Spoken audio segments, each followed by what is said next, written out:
You go to a teacher, it's only going to get worse. Welcome to the Inland Sports Show. Your leader in sports in the Inland Empire. The Riverside. Now, here are your hosts, Pep Fernandez and Jeff Gorham. Live, amplified, and we are back. It's the Inland Sports Show on Fox Sports IE, 1350 a.m. Jeff Gorham, Greg Holla. I am simply Pep Fernandez. Man, it feels good to be back in the saddle, Jeff. A week off. Greg Holla was holding it down with the best of.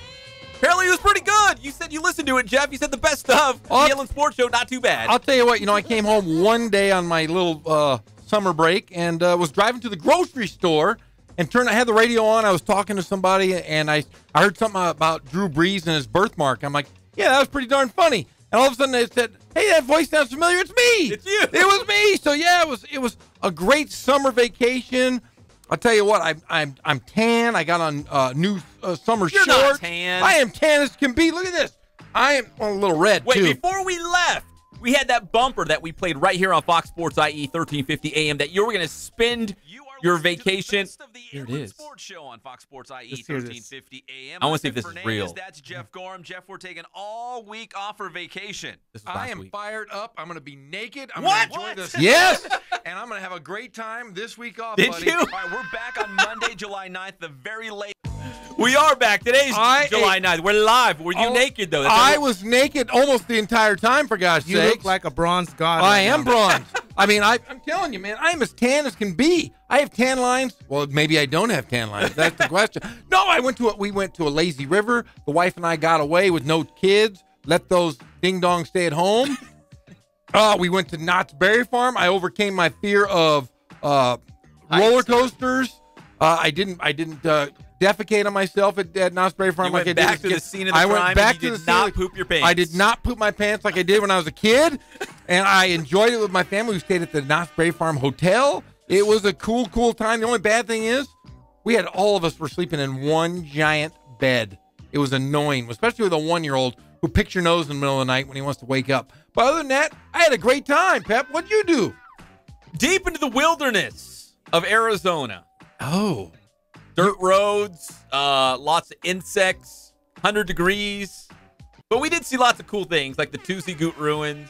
Oh, the Tusi Goots. Montezuma's castle. Oh, I thought, I saw Montezuma's Revenge, and I thought of you. You did? When I was at Knott's Berry Farm. I was like, hey, there's that ride. Oh, that's a ride. Yes. It's a ride. So, I thought you had Montezuma's No, Revenge. no, it's a ride. I actually can do that one. It swings back and forth, right? Yes. Not swings, no, but it goes back and forth. You go into a loop. One loop and then back and then a loop backwards. That's right. That's right. But that's pittance compared to the rides they have. I haven't been to Knott's Berry Farm in 30-plus years.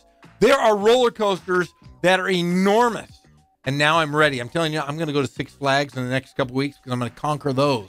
I feel like a daredevil, my friend. I had a good week. You're nice and tan. You're bronze. I am bronzed. I'm rested. I'm relaxed. But I'll tell you what, a lot of people, I was out at weddings. I was at a couple functions with friends, family, and a lot of people missed us, Pep. He said, where's the Inland Sports Show? Everybody. So later on, I'm gonna go through a couple people that I hadn't heard from in many years. Some shout-outs. A shout-out. There was a young lady that I had a crush on my entire life. And you didn't even know she listened to the show. Not a clue. And she's a huge fan. Yeah, huge fan. She listens. I was like, I'm going to give her a shout. Rita Almaderis. I'll tell you what, every high school kid, every junior high kid, everybody had a crush on this young lady. And she reached out on Facebook and says, what's going on with the best of? I need some new, fresh, live Inland Sports shows. Yeah, so I was very happy that she reached out, and I felt kind of like, I kind of blushed maybe when I got the text or whatever you call it on the Facebook. And then I said, hey, maybe she can be a sister wife. So maybe I'll call up old Smetty Smeg and say, look, this girl, I had a big crush on her when I was young. Maybe we can bring her into the fold and I can have a second sister wife. I don't know if she'll go for it. I mean, who knows what she's doing now. But all I do know is she listens to us daily, Pep. And wanted new, fresh shows. Yes. Like straight from farm to table. This Yes. is what we do on the Inland Sports Show. No more best of. We are back live in the studio. Although Greg Holla tells us, because he got to sit back and actually enjoy the best of. Pretty good, Greg? Pretty good shows? Really good. Jeff, you are I'm you crazy. Are something. I'm That's all crazy. I got to say. You got to listen to some of your stuff. I mean, I don't No, I'll get lawsuits if I have to listen to it again. Sometimes I think to myself, what the heck am I saying? But I'm going to start turn over a new leaf. You are today? A new, it's a new school year, as we're calling it. Okay. Because we had a nice summer, but I'll tell you what, we took a week off. Could we have taken a week off? More sports stories have happened here in Southern California than any probably in the last 30 years. Yeah, we kind of saw the writing on the wall, right? With the NBA free agency getting set to take place.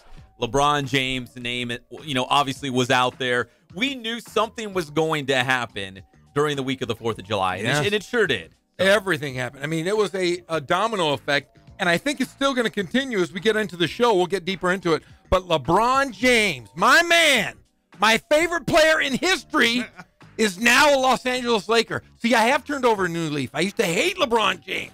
But I did say, and I've said it from the get-go, if he becomes the Laker, I was going to be a fan of LeBron James. I'm all in. Now, this all happened with LeBron James, last Sunday afternoon, right? Yes. Is when the news broke. So Saturday afternoon, we're driving to Arizona, and there's parts of Arizona that we were at that had no reception. You weren't getting radio stations. So I spent probably the better part of an hour explaining to my wife what's going on with LeBron James, why that affects Kawhi Leonard, the pride of King High School, why LeBron James might end up with the Lakers. Like, she couldn't understand it. Like, she's like, well, why would he want to play for the Lakers? Aren't the Lakers bad? And I'm like, yes, they are. But he thinks he can turn them around. And he thinks he can bring him a title. I honestly, I'm on board. I like the moves they've brought in. They brought in. I do. I like everything they've done so far.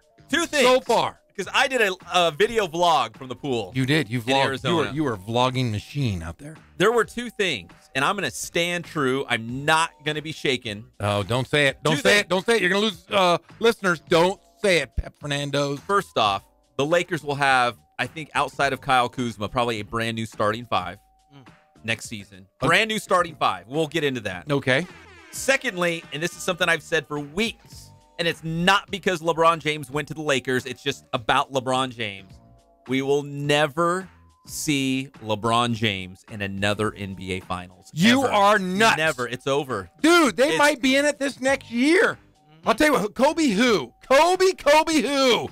My favorite player used to be Kobe Bean Bryant. It was all before that it was Kareem, Kobe, and now I have LeBron James. LeBron James is a Laker, Pep Fernandez. He's wearing number 23. Listen, as all the New Age mysticals would say in Sedona, you have been lost in the vortex. Your mind has been lost.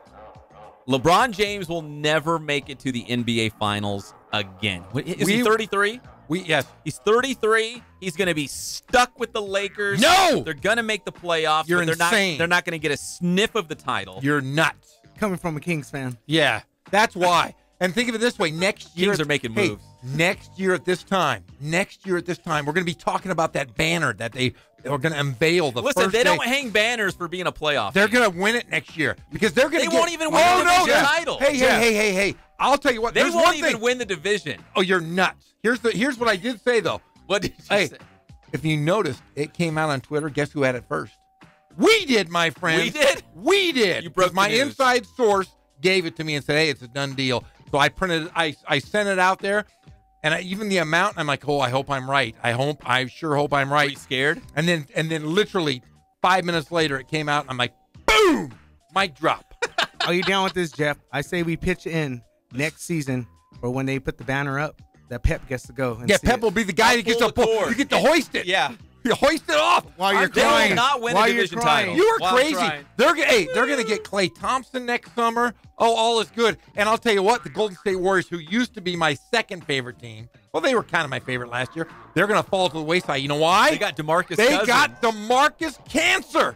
He is a cancer among teams. Why would you bring that guy in? And he's not even going to play. He won't even play until March. Until like next year. Yeah, he won't play because he tore his Achilles. He's so. not going to be worth a damn. I'll tell you what. And we got JaVale McGee. Yeah, but guess what? The Lakers might get Carmelo Anthony. Oh, that's a big stop. addition. Just stop. I didn't consider that. Now we're talking championships. If he's that means the seventh or eighth guy. No. There's no way in heck he comes to LA and starts. I might have to become a Golden State Warriors fan again if Carmelo Anthony They might becomes a use Laker. him like John Sally. No! I'm telling, but they brought Sean Sally. in a couple other ding dongs. They brought in Rajon Lots Rondo. of ding-dongs, man. Rajon Rondo is going to be the starting point guard mid-season. He's going to take over that role. Mid-season? Hell yeah, they're going Training to camp. have to give him. Yeah, you hope so. But the only bad thing is he's the Boston Celtic. I don't like Boston He's Celtics. he's been a Sacramento King. He's been a lot of Oh, things. I definitely don't like him. The only other guy that ever came to the Lakers that I actually liked from Boston Who? was Rick Fox. And you know why I like Rick Fox? Because Rick Fox is a good-looking man. He could have played for anybody. He showed up. You just look at him. He's magnanimous. He's infectious. You just look at Rick Fox. He's beautiful. Who would win a stare contest, Rick Fox or Tracy Murray? Oh, Tracy Murray's an ugly guy compared to Rick Fox. I love boy. Tracy. Tracy's That's my your boy. boy, though. But man, if I had Rick Fox and Tracy Murray in the room, I'm gonna look at Rick Fox all day long. He's like he's like a younger version of Reggie Theus. Same guy. Yeah. But that's the only other Boston Celtic guy. I don't like Rajon Rondo. I don't, but he's a Laker now. I have to like him. You have to. I have to accept him. We will get into what a new Lakers starting five might look like with all these new additions, because LeBron James was not the only Laker that was added to the team during this free agency period. Although, as far as I know, LeBron has not signed the contract, correct? I don't think he's actually signed it yet. Oh, it's a done deal, Pep. I know. You're really really trying to splitting push hairs. this I'm off. just splitting hairs here. You are. So we'll talk about the Lakers, what they might look like next season, and all this free agency movement that we had in the last week. We are back, and it's brought to you by Spoiled Quick Quality Oil Change. You can spoil yourself and your car. As I was driving deep into the wilderness of Arizona, I felt so good looking at that Spoiled sticker in the corner of my windshield. Felt good with my wife and my kids. Said, you know what?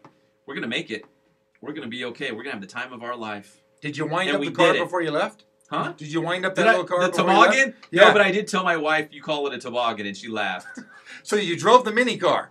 Yes! I said, pack light. We're taking the little guy. The little guy. We're taking the little guy. Pack light. Yeah, it's even smaller than a smart car, if that's possible. It's pretty small. I bet you Bigfoot could pick it up. I bet I could pick It's it like up. a roller skate for Bigfoot. But you know what? Guess who was laughing last? This guy. Because when I went to the pump to put gas, I was like, oh, $20 to fill up. Boom. In Arizona. That's it. A 3-gallon car. In I fact, was the lapping car it is up. parked right underneath this table No. right here. It's tiny little thing. Spoiled. We love you. Spoiled quick quality oil change off of Alessandro Boulevard. Hey, the big news the Lakers made, Jeff. Forget LeBron. Forget Rajon Rondo taking over the starting job for Lonzo Ball. Forget all that. Okay. Brooke Lopez is not coming back. Yeah! I hate that SOB. He was a piece of crap. I know you. Oh, I thought of you when I saw that headline. Can you get a No. reaction from Connor? Yeah, Connor will be. He'll be here tomorrow. He'll be in Okay. studio. He'll be in studio tomorrow. Connor Gorham. No, yeah, Connor Gorham will be. No love for Lopez. See, karma bit him. I'll tell you what. I am a firm believer in karma because Pep. A lot of good things have happened to me this year. A lot of good things, and guess why? I have not been a jerk. Because you pay it forward. I paid it forward. I have Lots of not free been. socks. Free socks really have garnered me entrance into heaven, for one. Giving away the free socks put me in heaven. But two, I think I've been a nice guy and good things have happened to me. You know what? I'm pretty sad though this Why? summer because you didn't go noodling. You're supposed Oh, to. no, I'm going noodling. That's next month. That's at the end of August. So you're- Noodling really kicks into high gear You're in taking another August. vacation Kicks in then? high gear. Oh, high gear. Yeah, I'm going to Lake Tawaconee. I'll be there. What And what Goodies, marina was that? Goodies Marina. That's right, I'll be Goodies. there. I'm excited. My arm is. I went out. I caught some flatheads.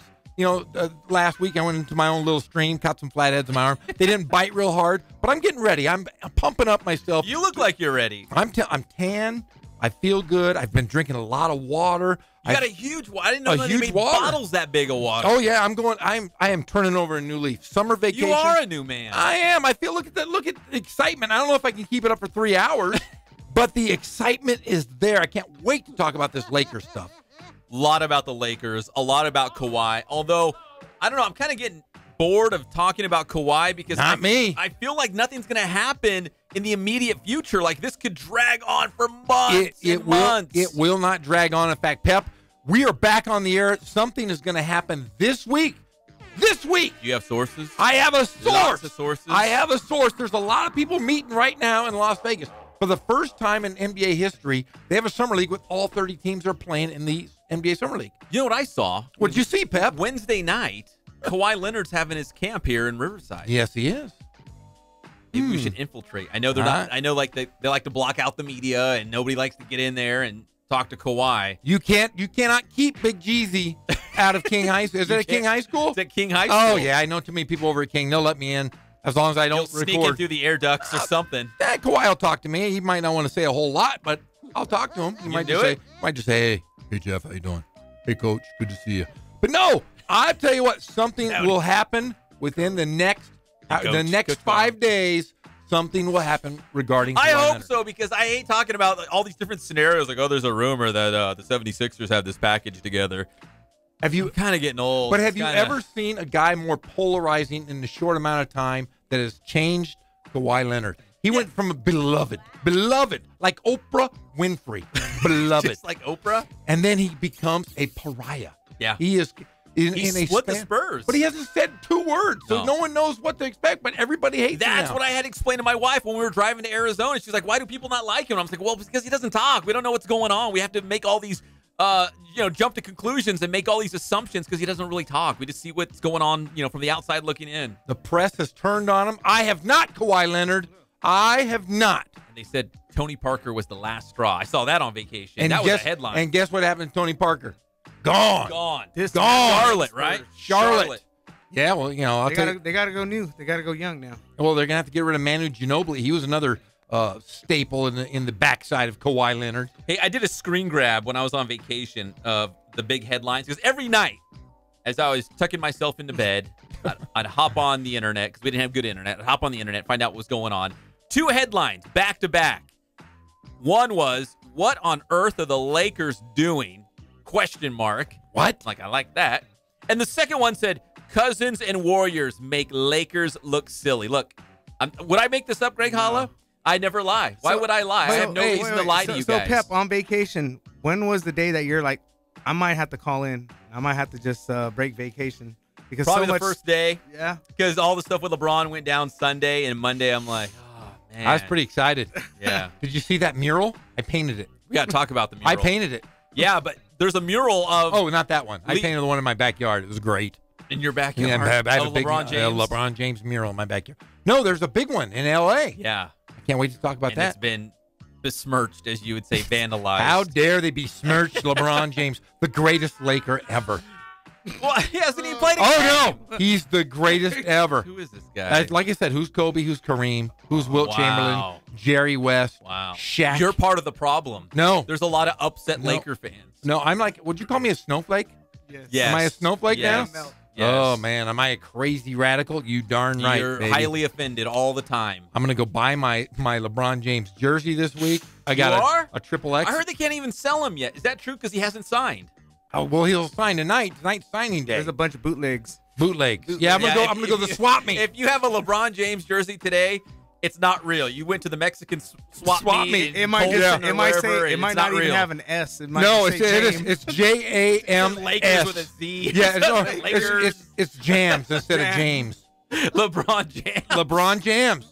I'm telling you, man. I'm gonna go get my triple X.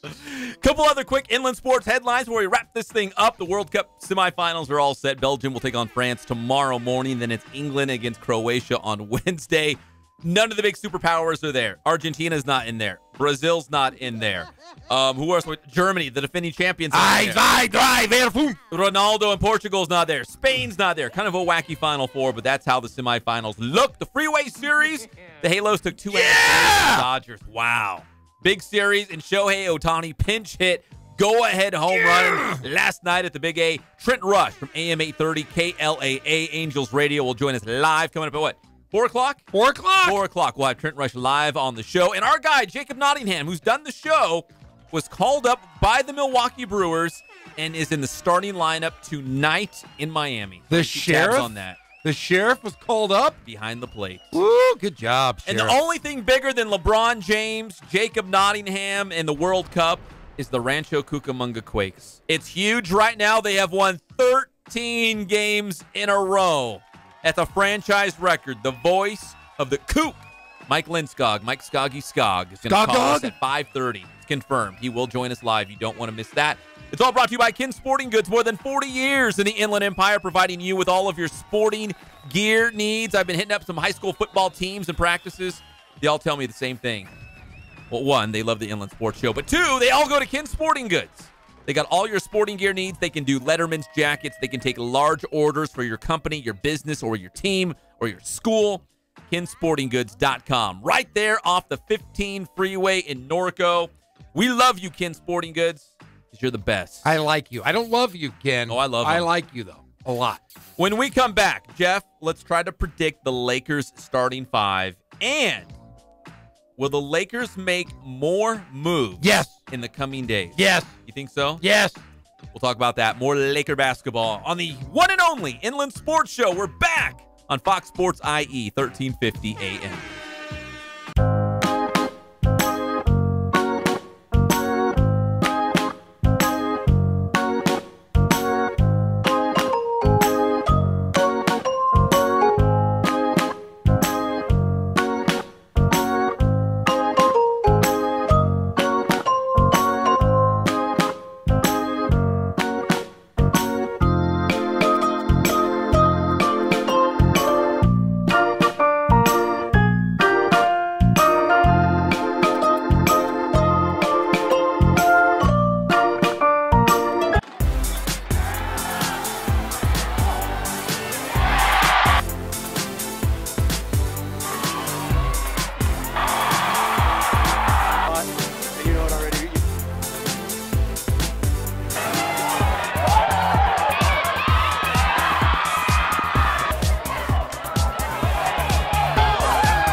Focus on the customer here.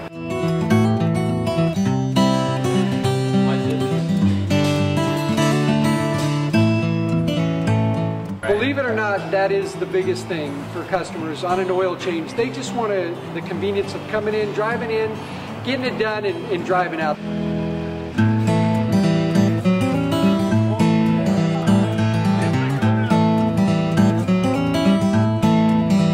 Just greet them, get them going, and they're done in about 10 minutes or so.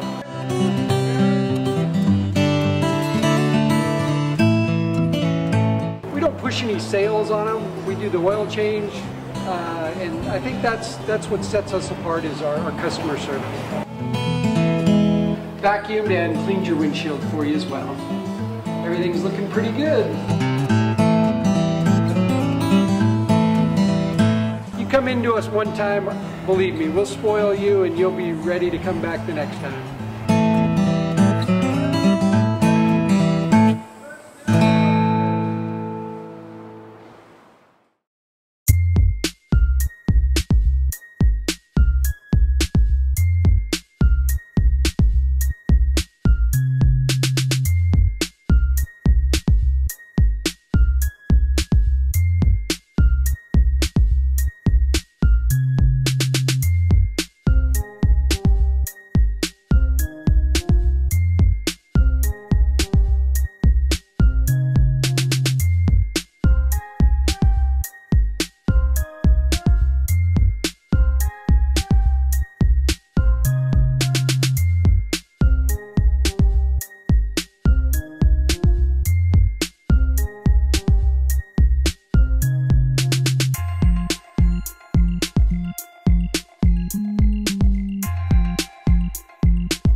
We're a small family-owned, strive for quality pre-owned vehicles. We're not a volume dealer, and we take every deal as personal to us.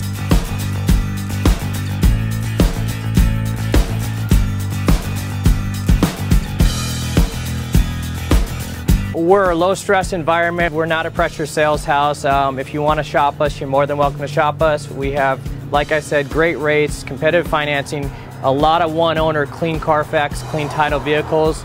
As you see, we have Carfax everywhere. That's most important to us, to educate our customers before they make a purchase.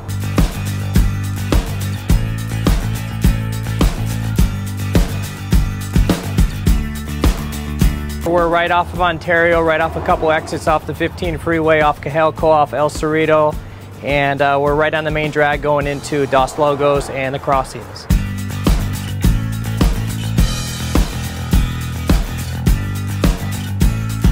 We have great financing, we have great lenders that we're using. We do buy, sell, trade, cash for your car. Whatever we need to do to help accommodate the customer, that's what we're here for.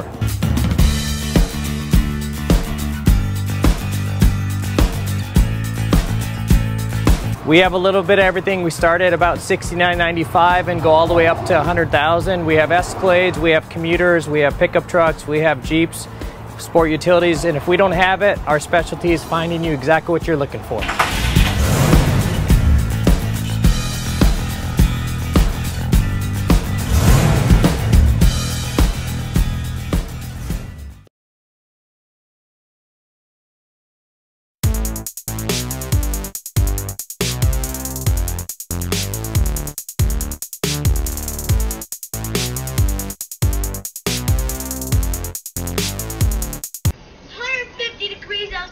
You can't play baseball. You have to call it for the day. You gotta listen to him. Yeah. Vote then. Anybody who wants to be a can't hack it panty waist who wears their mama's bra, raise your hand.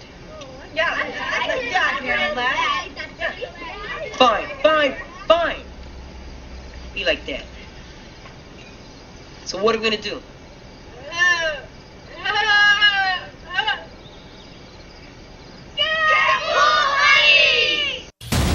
We're back to the Inland Sports Show. Here are your hosts, Pep Fernandez and Jeff Gorham.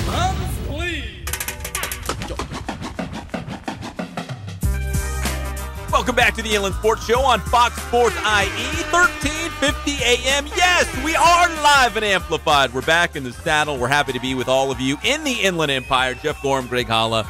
I'm Simply Pep Fernandez. Brought to you by Boost Performance Training in Corona. Nobody does it like Boost.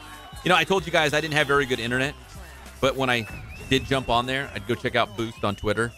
Coach Ray Bass always with inspiring words to make me feel like I can attack the day and have lots of energy, although I didn't, and I withered in the heat. But I felt like I could attack the day because Coach Ray Bass, athletes of all levels and all sports, everybody goes to Boost Performance Training. So if you're trying to make your high school team get a scholarship, maybe make varsity, they can help you out. Boost Performance Training, all sports, boosttrainingsystems.com.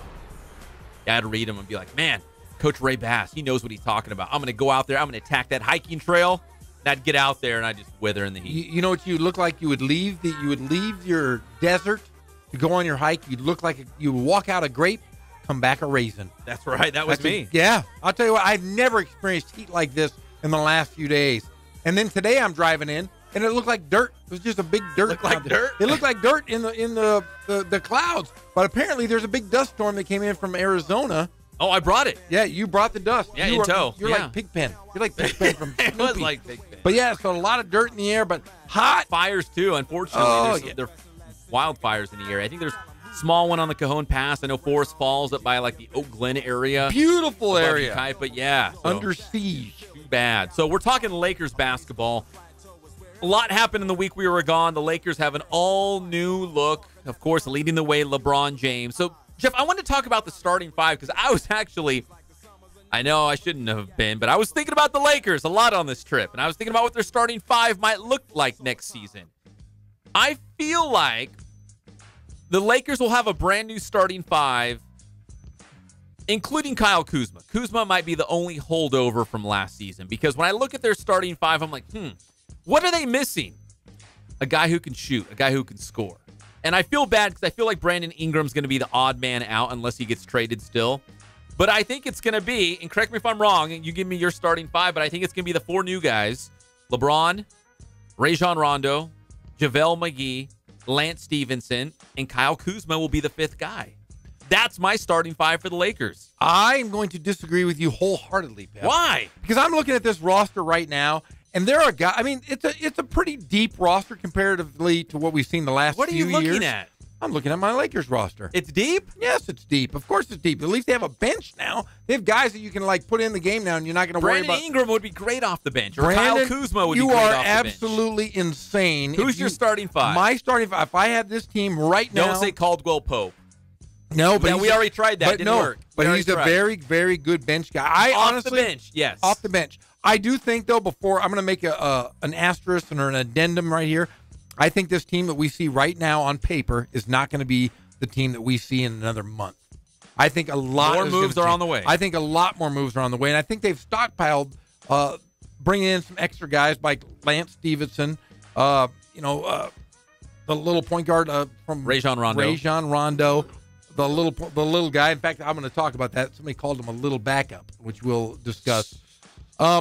But he's not a backup. No, he's not a backup. If I was to start right now with this group of guys, you're looking at the very deep, plentiful roster of the Lakers. I think their biggest weakness right now is JaVale McGee. What do you mean? And Ivica Zubac, or whatever his name is. Zubac and McGee are good backup centers. There's a center on this roster right now that I would even put. So maybe you go small with the Lakers. Oh, you want to go small ball? Yeah, I mean, you have to go small now. But McGee can at least protect the rim and block shots, rebound. They're going to have enough scoring. You don't need him to do a lot on the offensive end. If I was to start this team today, I would start Rajon Rondo at the 1. I would start. Then I would probably go. Kuz. No, I would not go Kuz. No. I go Brandon Ingram. I think he's proven himself as a point guard many times last year. I think he'd be a good 2 guard. I think he's working on his shot this summer, which helps. Then I go LeBron James. Then I go probably Kyle Kuzma at a power forward. He's 6'9". He's almost 230 now. He's going to put on a lot of weight. I go Kuz, and then it's a toss-up. I might go Mo Wagner. I might bring in Bonga, the guy. I think the biggest steal of the draft, or not even a draft, is that Isaac Bonga kid out of Germany that they signed, a free agent. He's a 6'9" point guard. He's only 18 years old, and he's got a tremendous upside, great outside shooter.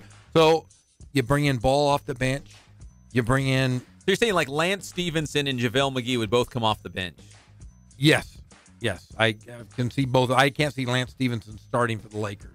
If that's the case, then no. Just to be a pest? No, I think you bring him in spot minutes for LeBron. You bring him spot minutes in for Ingram, and you bring him in for the other Kuzma. He's a guy that you can kind of put in there. He's a Draymond Green type player. Somebody that come in just to frustrate, play some defense. But I don't think you're going to get much out of him scoring wise, like you would with Ingram. Here's what I figured, and here's my theory.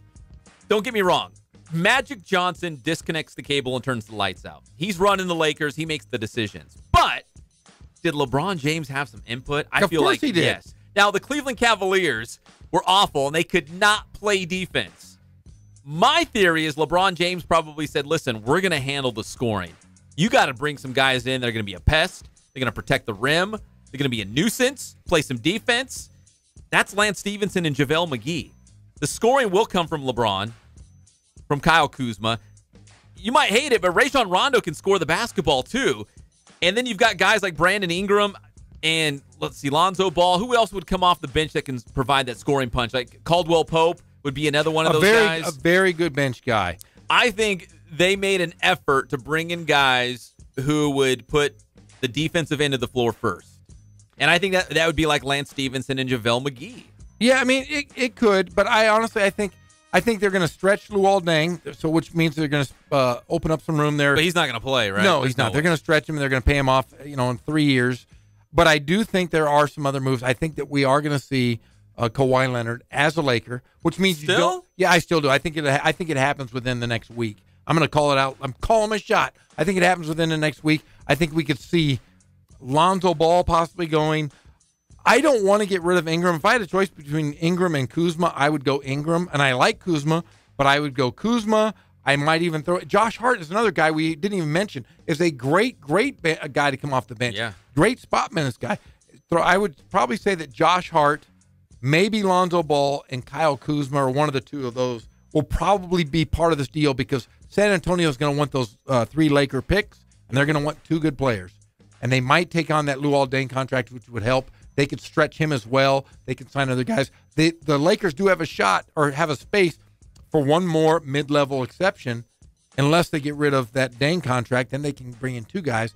And I think that's where we talked about Carmelo Anthony joining the Los Angeles Lakers. Not a big fan, but a guy that can score. And in the Western Conference, you need guys But who can score. He doesn't win. Everywhere he goes, he doesn't win. He doesn't win. He doesn't play defense. But you can surround him with a defensive unit if you need a guy to just score. Carmelo Anthony can score. He can't guard his own shadow. But I do think he is one of those guys that can be a spark plug off the bench if he can realize that is his role now. He's not a starter anymore unless he's playing for a team that unless he's playing in Sacramento or somewhere Whoa. or goes back to Denver or one of those places. He's not going to be a threat to where he's a number 1. He's more now a third or fourth. It didn't work out for him in Oklahoma City. We saw Paul George turn down the Lakers.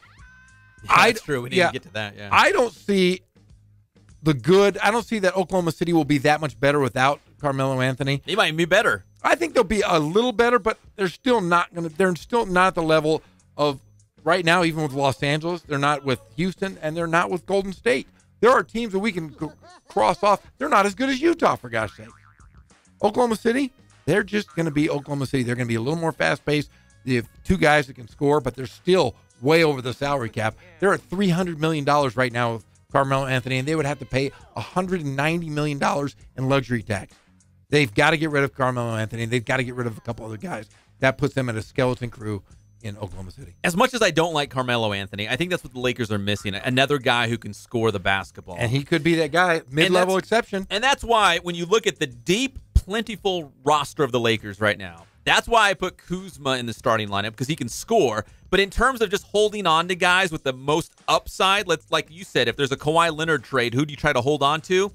I think it's Brandon Ingram. I think Kuzma, Lonzo Ball, those guys are pieces. You can find another guy who can score. But Brandon Ingram seems like he might be the one piece you want to hold on to and see where he ultimately develops to, because he's got still a lot of potential. I feel like we haven't scratched the surface with this guy yet. No, and the tough thing about Brandon Ingram, and if you want Kawhi Leonard, Brandon Ingram is going to be the number 1 guy that San Antonio is going to go after.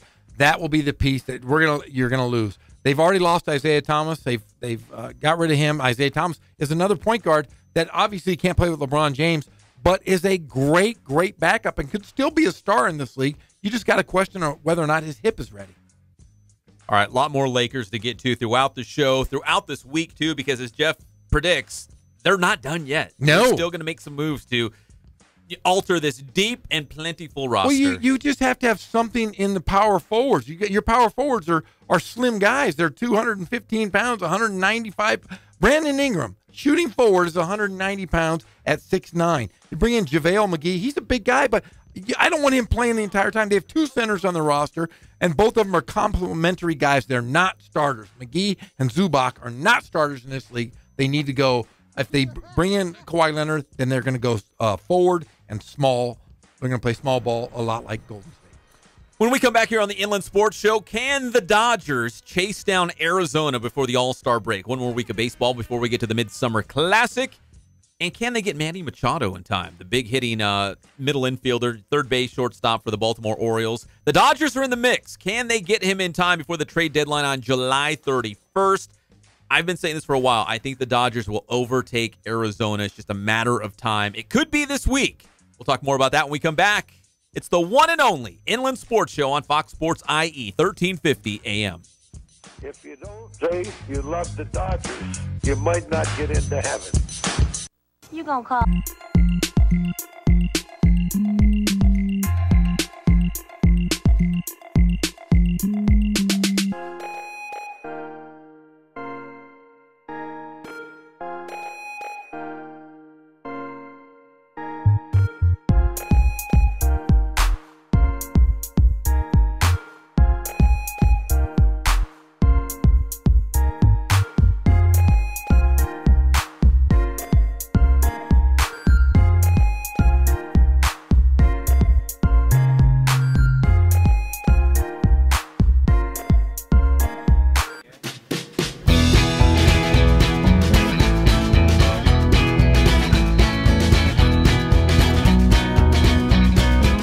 thank God, first of all. I thank the great people that I've got around me that help support me, the people that work for me. As I started, if it wasn't for the people around me, we probably wouldn't be here right now, but I've got a great staff.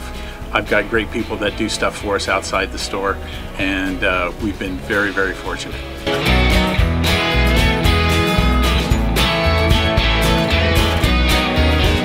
Our service is impeccable, and we just keep trying to get better every year.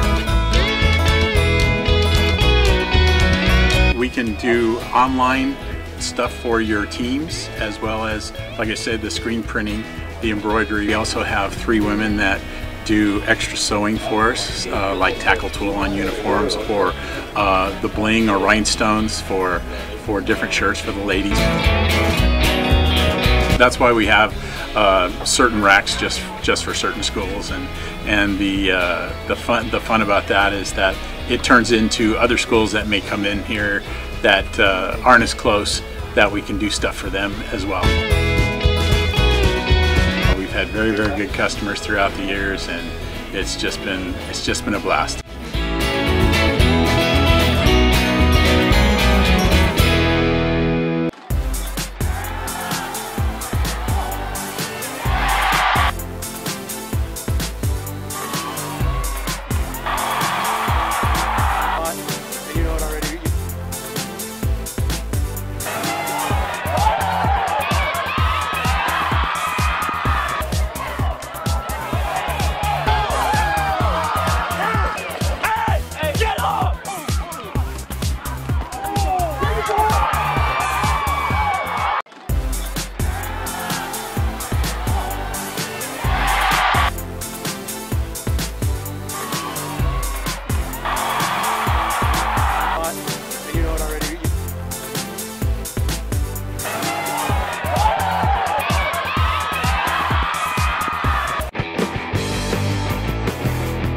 How you guys doing? Coach Bass here. We're back at the BPC continuing our training series on developing power for off-season football players. So today we're going to work on a dumbbell alternating bench press, and it's all going to be about power. So Ian, what you're going to do is you're going to go ahead and lie back on the bench. I love programming this drill here for linemen, really for all athletes, but especially for linemen, D-linemen, because you know they're always grappling, they're always striking. You want to be nice and strong and powerful. So what he's going to do, he's going to alternate. He's going to go down 2 seconds. He's going to pause 1. He's going to go up 1. Let's hit it. Good. Going really fast on the way up. So again, working on 3 different aspects of strength here. We got that slow eccentric coming down, right? We got that isometric pause there, and then we got that fast contraction coming up, that fast concentric. So like I said, we're working on 3 different aspects of strength. This is a great drill to maximize power, and we do it right here at Boost. Grind hard, stay solid. How you guys doing? Coach Bass here. I want to talk a little bit about today's training tip. We showed you guys the dumbbell alternating speed press, all right, and we talked about was a 2-1x tempo. I want to show you guys how we progress this exercise and continue to maximize power. So with that 2-1x tempo, we go down 2 seconds, we pause for 1, and we go up fast. So what we'll do is over time, we'll progress those tempos. So we'll go from a 2-1x to a 1-1x tempo. We go down 1 second, pause for 1, and we get that fast concentric contraction. And then finally we'll go to an X1X tempo where we go down fast to isometric pause and then fast up. So really what we're doing is we're just developing speed, developing power through different muscle contractions. That's how we progress our drills right here at Boost.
Puft Marshmallow Man. We're back to the Inland Sports Show. Here are your hosts, Pep Fernandez and Jeff Gorham. Welcome back to the Inland Sports Show on Fox Sports, IE 1350 AM. I almost said Fox Sports. LA, because we love LA. Talking about the Lakers. Also talking about the Dodgers right now. Back in the hunt. Trying to get back into first place in the National League West. But they got some company with the Giants on the move. We're brought to you by KLAA Motors in Corona off of Temescal Canyon Road, where you can buy, trade, and finance. They got weekly specials. And if you mention the Inland Sports Show, you get $500 off. We do it for you, for the IE, because we love you guys so much. We're trying to save you money at KLAA Motors in Corona off of Temescal Canyon Road. All right, so the Dodgers, they're in the hunt where they're like a game and a half back, I think, of Arizona. They're right there on the cusp. They're on their heels. But so are the Giants. Yeah. The Giants have come from out of nowhere. They've actually been pretty good this season. The Giants and Dodgers both trying to chase down Arizona. And I will say, when I was deep in the wilderness of Arizona this past week, I saw a ton of D-back stuff. Not a lot of Arizona Cardinals or Suns or Coyotes, but there was a lot of Arizona Diamondbacks gear all over the place. I think the people of Arizona have embraced this team with open hearts and open arms. Like Creed? Like Creed. And I think they love this team. I think they know this is a playoff team. Because they got a winning season. The Cardinals don't got one, or the Suns, right? No, they all stink. They got a hockey team. They got a hockey team. They call Phoenix the city of losers. Well, you remember Arizona, though, has started off so great. They started off the best record in franchise history to start the season. Then they kind of went to a little bit of a slump. A real big funk. Remember, we were hoping the Dodgers were going to put it together. Remember, Colorado took over first place, but now they seem like their pitching staff, everybody's healthy. Like I said, the Diamondbacks are here, I guess, right now to stay for the time being. Yeah, we were talking about the Dodgers trying to get healthy with some of those starting pitchers coming back. Arizona was kind of in the same boat. They had two starting pitchers on the DL. That Steven Souza, who hit like a 450-foot home run the other night for Arizona, he was just rehabbing with Visalia. I saw him taking on Inland Empire here in San Bernardino. He's back. A.J. Pollock, the slick fielding center fielder, he's back. I mean, Arizona's getting healthy, too. This is going to be a fun race to watch, the National League West, as we go into the second half of the season here. But the fans love Arizona. This is a legit playoff team. The Dodgers still have work to do. But in the end, I feel like when the dust settles, the Dodgers will be in first place in the National League West. You heard it here first. It's going to happen. We talked about the National League West being, a month ago, being the worst division in baseball. We talked about the American League West with Houston, Seattle, Oakland, and L.A. all above 500. And remember, everybody in the National League West was below 500 other than Arizona. Now, a month later, you have Arizona, L.A., Colorado, and San Francisco all above the 500 mark. Do you have the standings in front of you right now? I do. If I'm correct, I don't know if there's going to be a wild card that comes out of the National League West. I think the wild card might come out of the East and maybe the Central. So it might be all or nothing in the National League West right now. Yeah, the Dodgers. There's two wild cards. So what? The Dodgers are actually 2 games out of that wild card spot unless they win it. Who's ahead of them? Atlanta, Philadelphia, and Chicago. Okay, yeah. Yep. So it might be all. I mean, there's still obviously a lot of baseball to get through, but it could be all or nothing in the National League West. You got to win the division to get in. But again, do not fear. Do not have the panic button. We had a huge panic button built in the studio. We had to take it down because it's pushed over. It. I kept pushing it. You kept pushing it. Now we're saving it for the Angels fans. But the Dodgers fans, I think you're going to be okay in the long run. They will be in the hunt for the division title and or a wild card spot through the second half of the season. And they're trying to add reinforcements because Manny Machado, big hitting third baseman and shortstop for the Baltimore Orioles, he's on the trading block. Baltimore stinks. And they're going to get rid of this guy. And right now, 7 teams, according to reports, 7 different teams have made offers for Manny Machado. The Dodgers are one of them. And they feel like the Dodgers, the Diamondbacks, and the Brewers are the front runners to get Manny Machado. Now, if you're a Dodgers fan, maybe you tried to bring him in for the simple fact of you want to block the D-backs from getting him.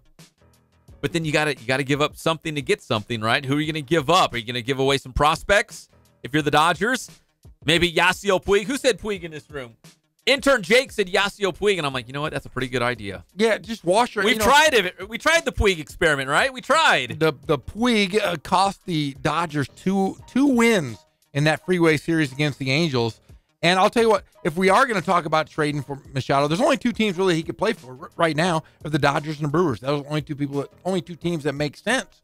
Do you get rid of Corey Seager? I know he's out for the year, but do you get rid of him down the line? You just wash your hands of him?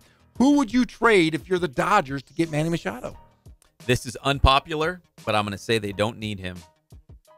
They don't. I think the Dodgers have enough. If anything, I think maybe you get some another pitching, another arm. So, I know it's another closer. Yeah, it's unpopular, but that's what I would say. Maybe a guy for the bullpen. And he wants to stay at shortstop. Does that mean you just easily shift Chris Taylor to second? You got Chris Taylor. You've got Kike Hernandez. You're fine. You don't need shortstop. But who would at third base? trade? You got JT. Like, you're fine. But if you're the Orioles, who the heck are you? You're going to want something. Yes. For Machado, who do you give up? Do you give up those minor league studs that we've waited for to see? I would. I would feel like it's going to be an outfielder because there's a surplus. But I would say that Jock Peterson's safe. Chris Taylor would be safe. Certainly Matt Kemp. I think Yasiel Puig might be that odd guy out. Now, the guy that everyone's talking about in the minors is Verdugo, who got called up for a little bit. He might be that guy that the Orioles want. But if you're the Dodgers, why are you going to get rid of him? For what? For renting Manny Machado for a couple months? Yeah. I don't know. If I'm the Dodgers, I think they're fine. I don't think you have to make a move.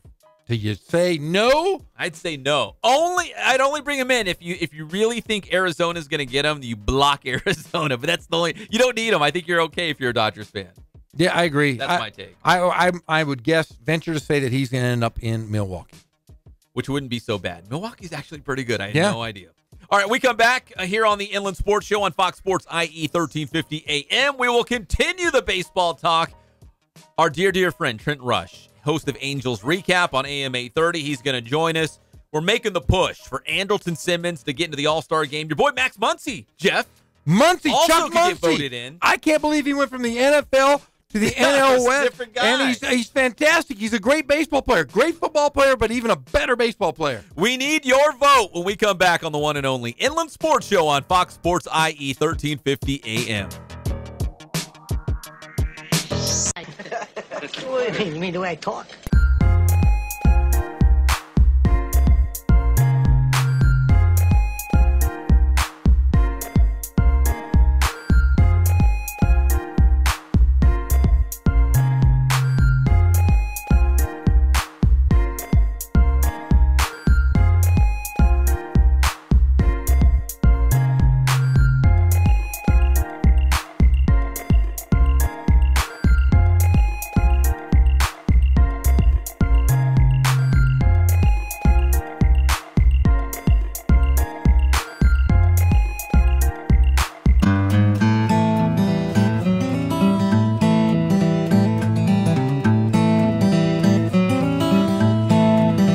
Focus on the customer here.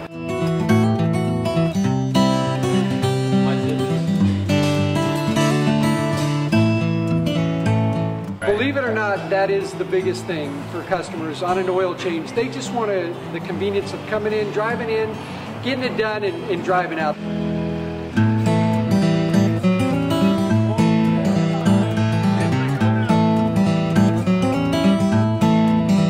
Just greet them, get them going, and they're done in about 10 minutes or so.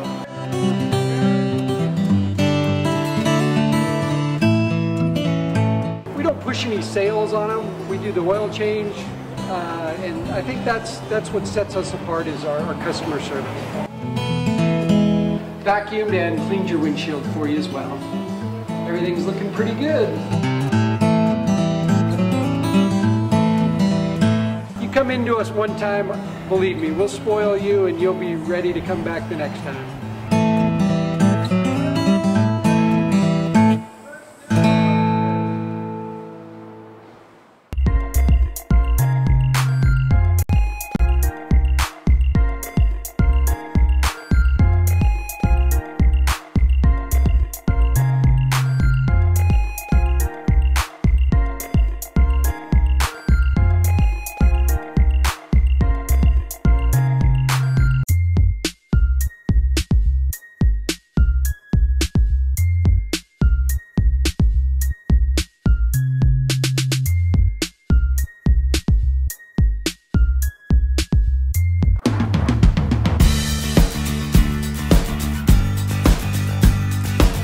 We're small, family-owned, strive for quality pre-owned vehicles. We're not a volume dealer, and we take every deal as personal to us.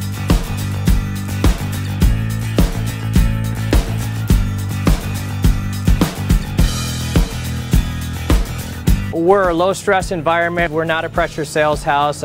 If you want to shop us, you're more than welcome to shop us. We have, like I said, great rates, competitive financing, a lot of one-owner, clean Carfax, clean title vehicles. As you see, we have Carfax everywhere. That's most important to us, to educate our customers before they make a purchase.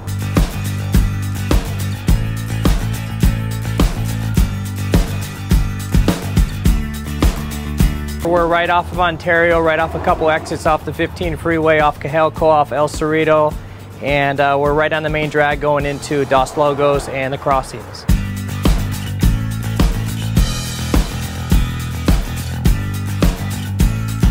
We have great financing, we have great lenders that we're using. We do buy, sell, trade, cash for your car. Whatever we need to do to help accommodate the customer, that's what we're here for.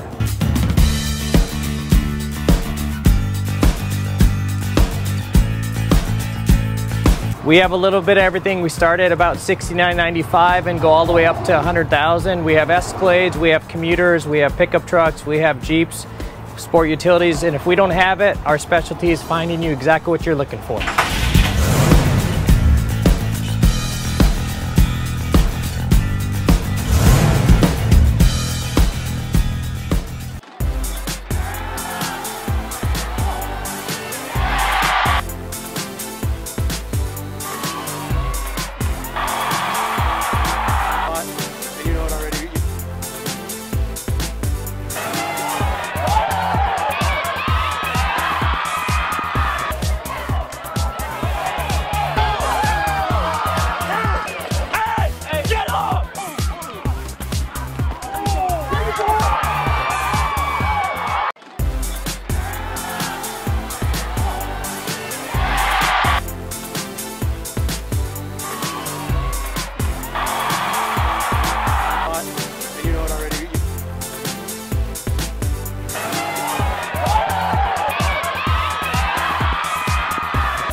Back to the Inland Sports Show. Here are your hosts, Pep Fernandez and Jeff Gorham.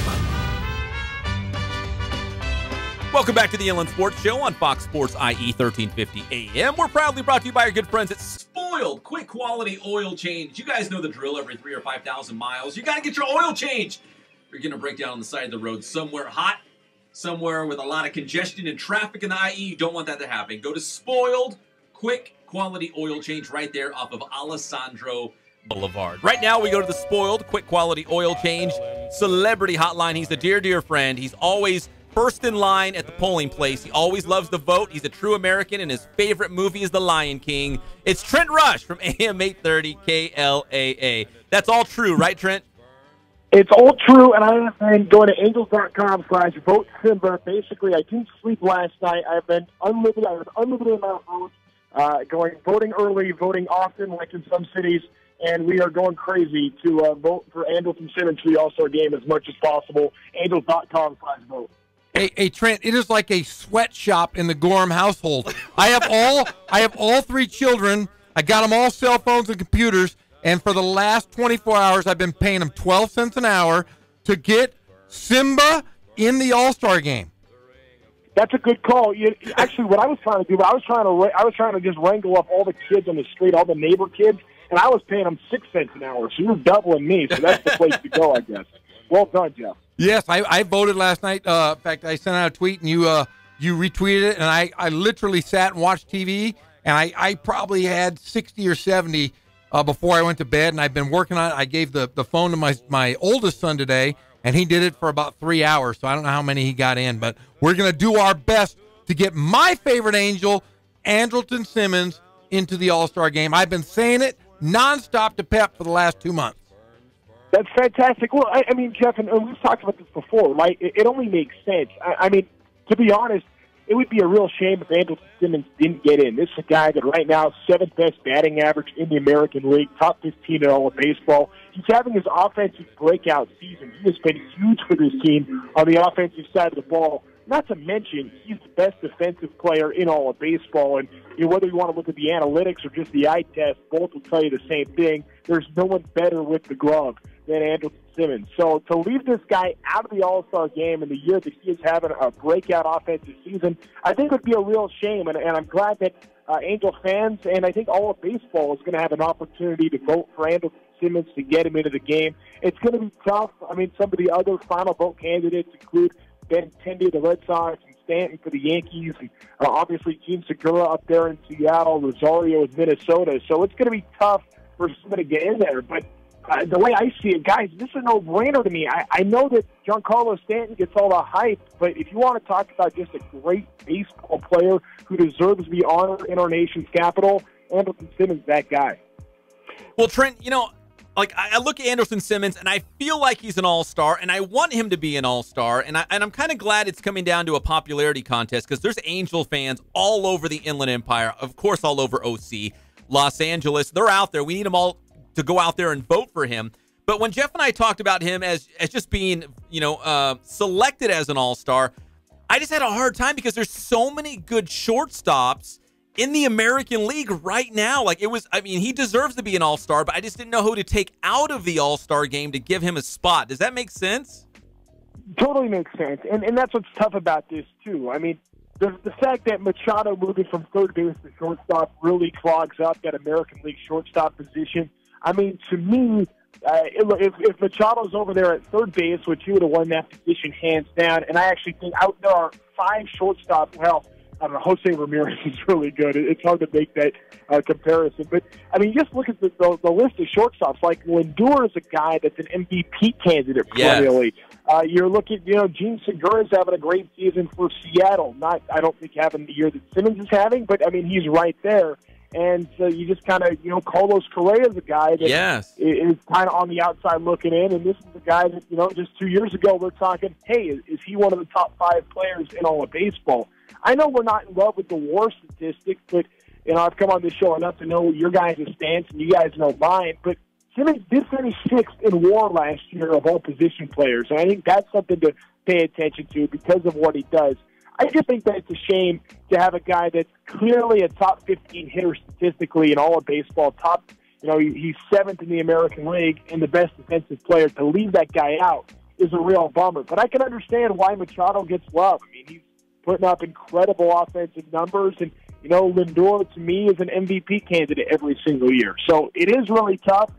You almost just wish that there would be some shortstops in the National League that got to spread the wealth out a little bit. But, yeah, if Simmons was still on the Braves, he'd probably be in for sure. But, now it's up to Angel fans to get him in and go to angels.com/vote to get Simmons on the All-Star team.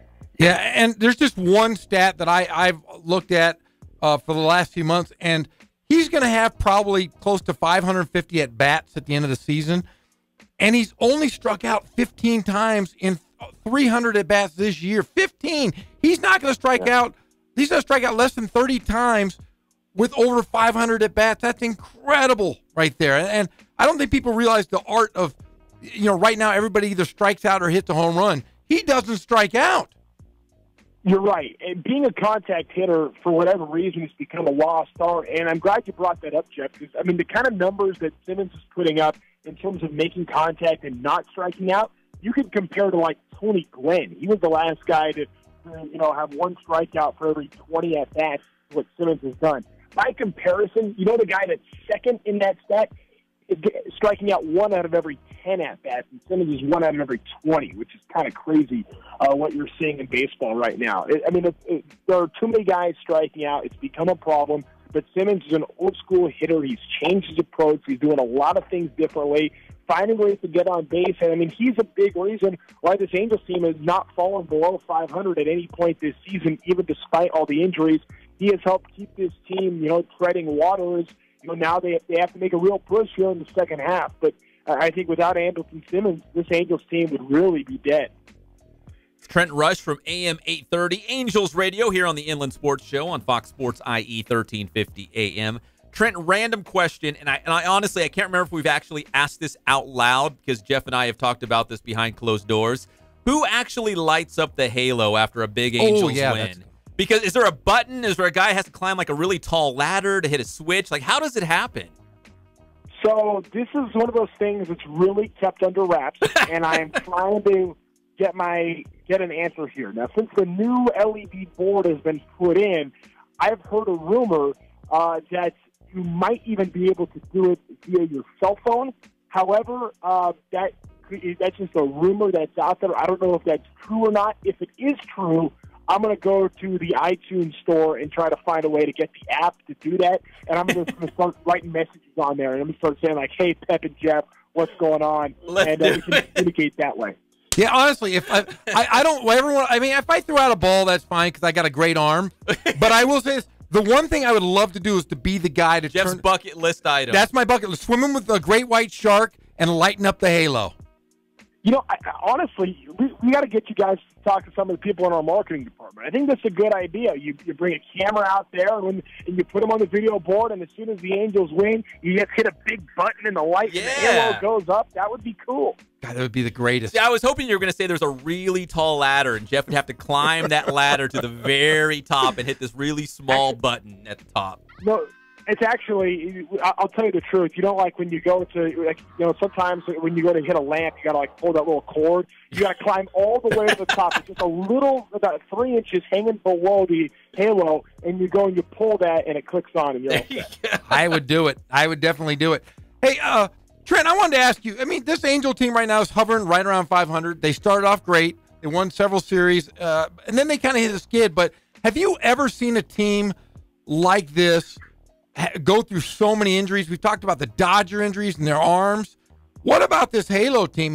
They've been struck with the injury bug, and I don't hear a lot of blame put on Sosha. I don't hear a lot of blame put on anybody except for just bad luck. What's going on over there?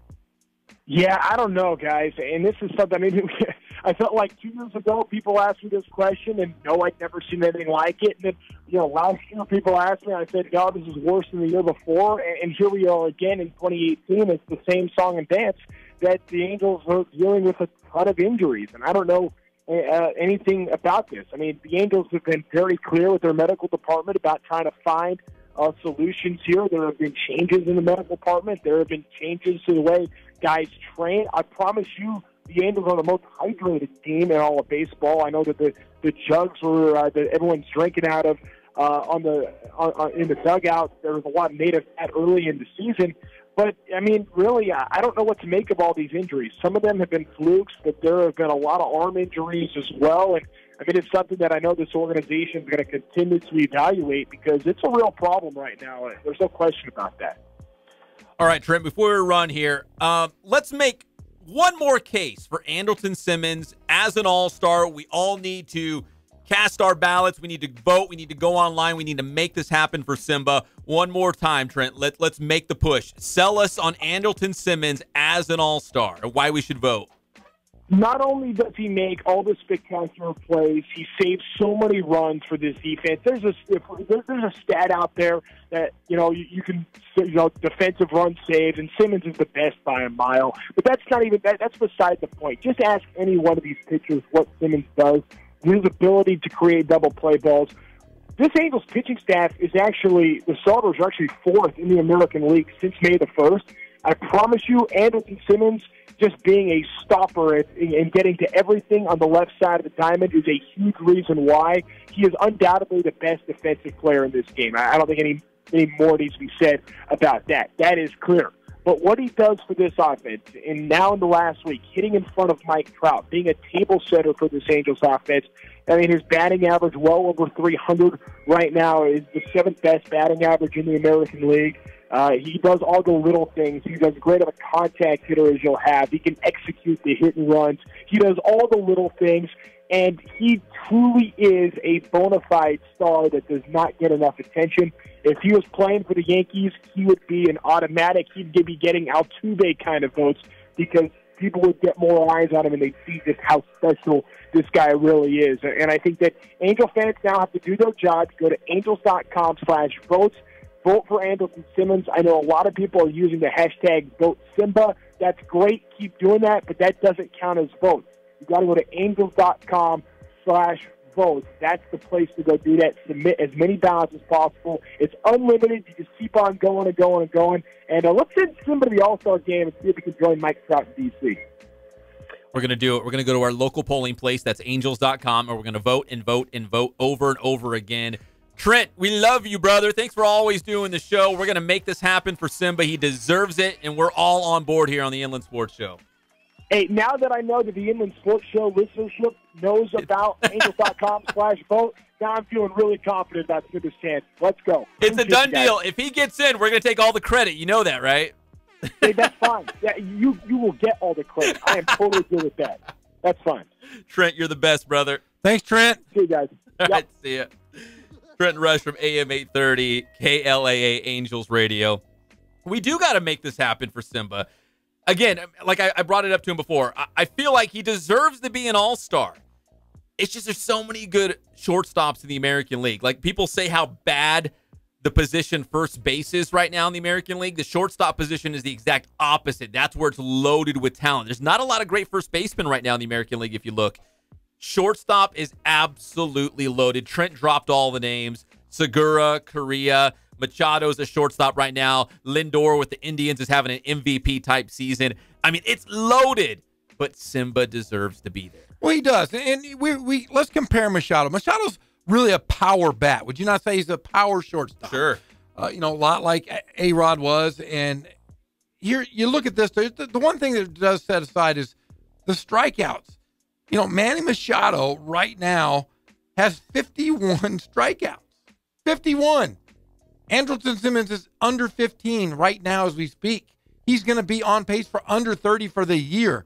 That shows that, I know he's not the big power bat. He's not the big name, household name, but I do think that Simba, Andrelton Simmons deserves to be in that All-Star. Hey, speaking of Simba, it's Trent's favorite movie of all time. Oh, it is. The Lion King. Have no choice. It's a tradition. It's so many good songs. You're a Disney guy, right, Jeff? Yeah, I am. Is Lion King up there on top of your list? No. How did he get Simba? Is it Simmons, Simba kind of rhymes? I guess. Did he fight a lion once? Maybe he fought a lion. He is from Curacao. Do they have lions in Curacao? Curacao? No, that's South America. Yeah, that's like Curacao. It's part of the Netherlands. You know that. Curacao is? Curacao is part of the Netherlands. No, I didn't Well, it's know. the same government, so yeah, but it's still South America, but it's Curacao. There's Simba. Simba can sing. Did you know that? Yeah, he can sing. he's got a good little voice for a little couple. I saw a lion deep in the heart of Arizona. You did? Oh, several lions. Did they stalk you? Did they look at your daughters like they were prey? No, but we did feed some tigers. You did? Yes. What did you feed them? Was it gluten free? It was gluten and dairy free. It was safe. It was completely safe. What did you feed them? It was like raw pieces of beef and some chicken. You didn't hand it right next to their mouth, did you? No, the way they do. A stick? No, but they did have this show where the guys, there's like 6 adults and 3 tigers, and they're all in the same pool. What? Swimming around and playing games, like jumping after. I got video. I'm going to show it to you. It's so cool. But anyways, there was lions too, but the tigers really got after it in the Did you pool. get to feed a giraffe? Last time I went, I fed a giraffe. Yes, my wife got kissed by a giraffe. Yeah, they lick the whole face. Their tongue is like 27 inches It is. long. Giant. You put a piece of celery in between your teeth, and you think, they'll just grab the celery and move on. No, they wrap their tongue around your whole head and grab that celery. Oh yeah, I had a girlfriend that did that too. She was amazing. I did. She was great. She had a long, 37-inch tongue. Fantastic. Anytime I tried to kiss her, she'd clean my whole face. That was perfect. All right. When we come back here on the Inland Sports Show, we'll talk more about the Lakers. Plus, He doesn't know this yet, but intern Jake's in the house. We're going to put him on the air as well. It's brought to you by Boost Performance Training in Corona with Coach Ray Bass. Athletes of all levels in all sports. Everybody's going to Boost Performance Training. And make sure you follow them on Instagram and Twitter. They're doing a lot of cool things. You can stay up to date on the very latest. BoostTrainingSystems.com is the website as well. He shaved his head. Who? Ray Bass has no hair. I didn't know who he was. I walked in like, who's this young scrapping guy? It was Ray Bass. Yeah, they got rid of the Predator dreads, which did. I really like. I was like, that's cool and hip. But he looks even more ripped now because he's got no hair. It's not, the hair doesn't hide hide all those muscles. And he's got one of the best staffs. I'll tell you what, yeah, if you want to go to become that great high school, college, professional athlete, go to Boost. And you're talking about Shelly. Shelly's a trainer out there. She was at UC Riverside. And she is as cute as a button, too. It always helps when you have a pretty person helping you work out. Makes you feel good. And she is as cute as a button. Makes you work harder, right? Yes.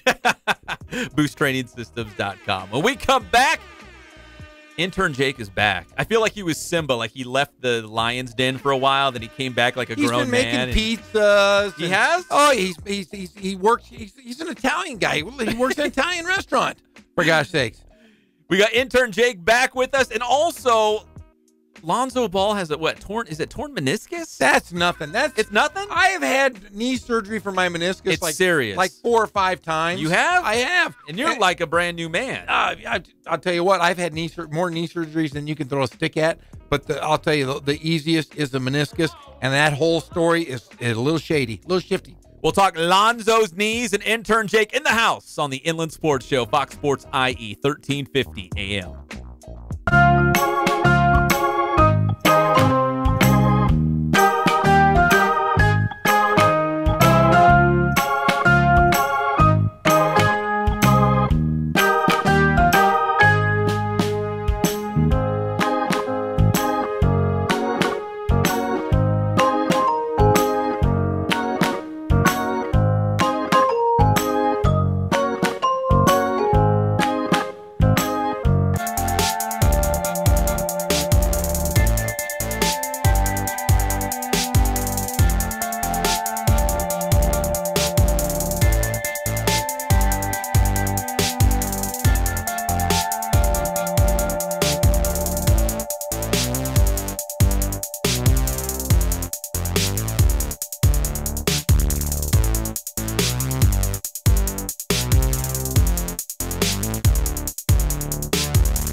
Thank God, first of all. I thank the great people that I've got around me that help support me, the people that work for me. As I started, if it wasn't for the people around me, we probably wouldn't be here right now, but I've got a great staff.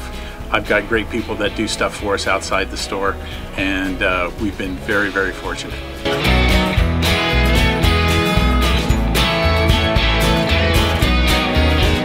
Our service is impeccable, and we just keep trying to get better every year. We can do online stuff for your teams, as well as, like I said, the screen printing, the embroidery. We also have 3 women that do extra sewing for us, like tackle tool on uniforms, or the bling or rhinestones for different shirts for the ladies. That's why we have certain racks just for certain schools, and the fun about that is that it turns into other schools that may come in here that aren't as close, that we can do stuff for them as well. We've had very, very good customers throughout the years, and it's just been a blast.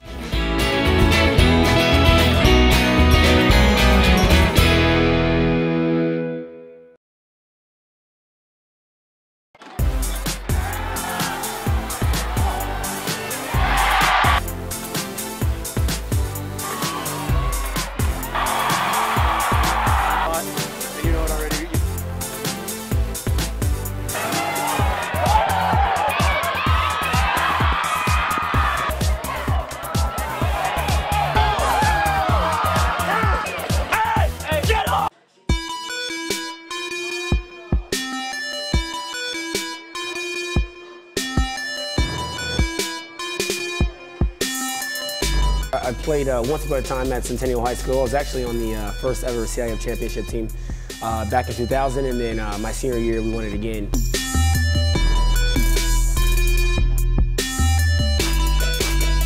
I'd say that's my passion because I've done it. You know, I know exactly where these athletes are at. I know what their mindset is right now. I know how hard it is to, number one, find a performance coach who can take you to the next level.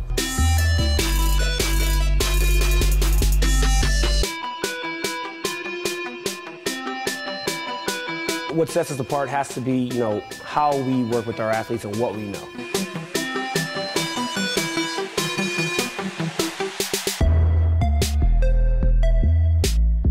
We can take an athlete and you know, help them reach their athletic potential, you know, help them, you know, prevent injuries, help get them stronger.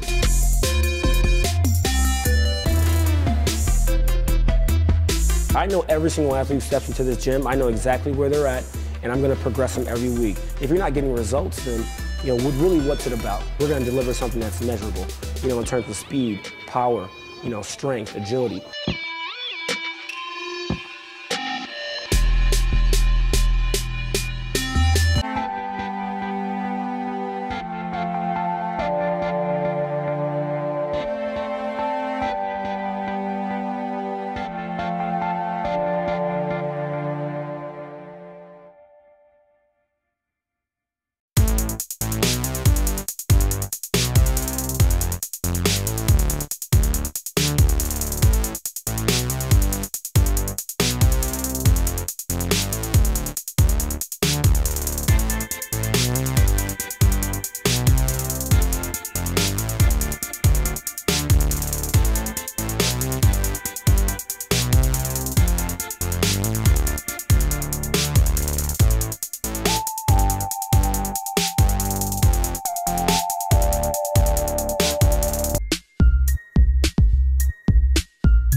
We're back to the Inland Sports Show. Here are your hosts, Pep Fernandez and Jeff Gorham.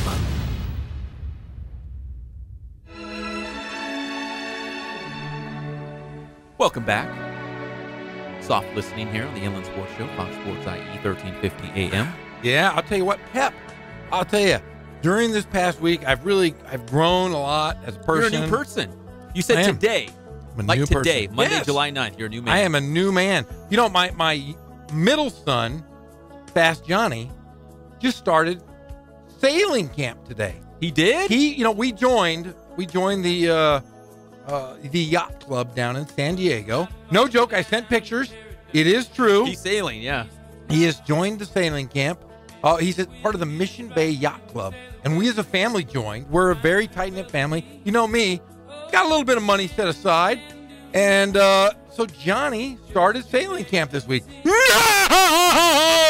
Wow, Peasant Pep, you were hanging out in Sedona, Arizona, with your crystals and all of your boondoggles and all this fandangled religious stuff. It's not even. You were hanging out. What were you in yesterday? What did you say? A vortex? I was in a vortex. A vortex. Old Peasant Pep, always so gullible. Always gullible. Guess what though, Pep? My son John, he was on a yacht this morning. A yacht, not the little, what do they call those things? A dinghy? He wasn't on one of your boats. He wasn't on a dinghy. He was on a yacht, a sail yacht. And guess what? He drove that boat all by himself all through Mission Bay this morning, and I showed up in my Tesla. Oh, my brand new Tesla. Wow. I dropped him off. I said, son, you go out and you sail your heart out.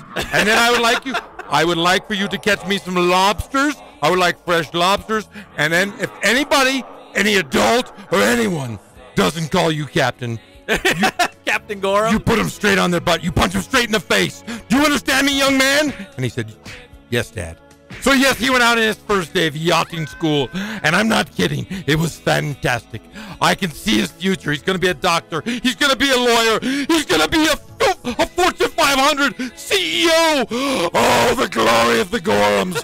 The name will live on. Wait, just because he's going to sailing camp, all this stuff's going to happen? Oh, it all happens. And when did you go to sailing camp? Never. Exactly. And look at you. You're just a peasant. You walk around in your clogs and your Crocs. Oh. I don't have Crocs. Oh, yeah, your shoes. My flip-flops cost more than your car. My flip-flops are bedazzled with diamond encrusted. What do you have, Pep, over there? Oh, don't say a word to me with your T-shirt. I don't want to look at you anymore. We were friends, but you were still my favorite little peasant. Pep, will you come on over and mow my lawn, please? Or would you like to come over and wash my son's boat? Because he's got a glorious sailboat. Yes. That is what we did this morning. Me and my beautiful son, Fast Johnny. We are yachtsmen. Hey, good to see you, Pep. Fast Johnny, yes, is on the high seas. He is at sailing camp. I didn't know it was such a thing. Oh, it's huge. I take my kids to the park, and they go on the slide. You take yours to sailing camp. And I'm not joking around. Rich Jeff had to come out. I'm sorry. I hate being that guy. But sometimes, sometimes he has to come out because I am, I'm independent. You're really rich. I'm really rich and really wealthy. So here's the deal, though, Pep.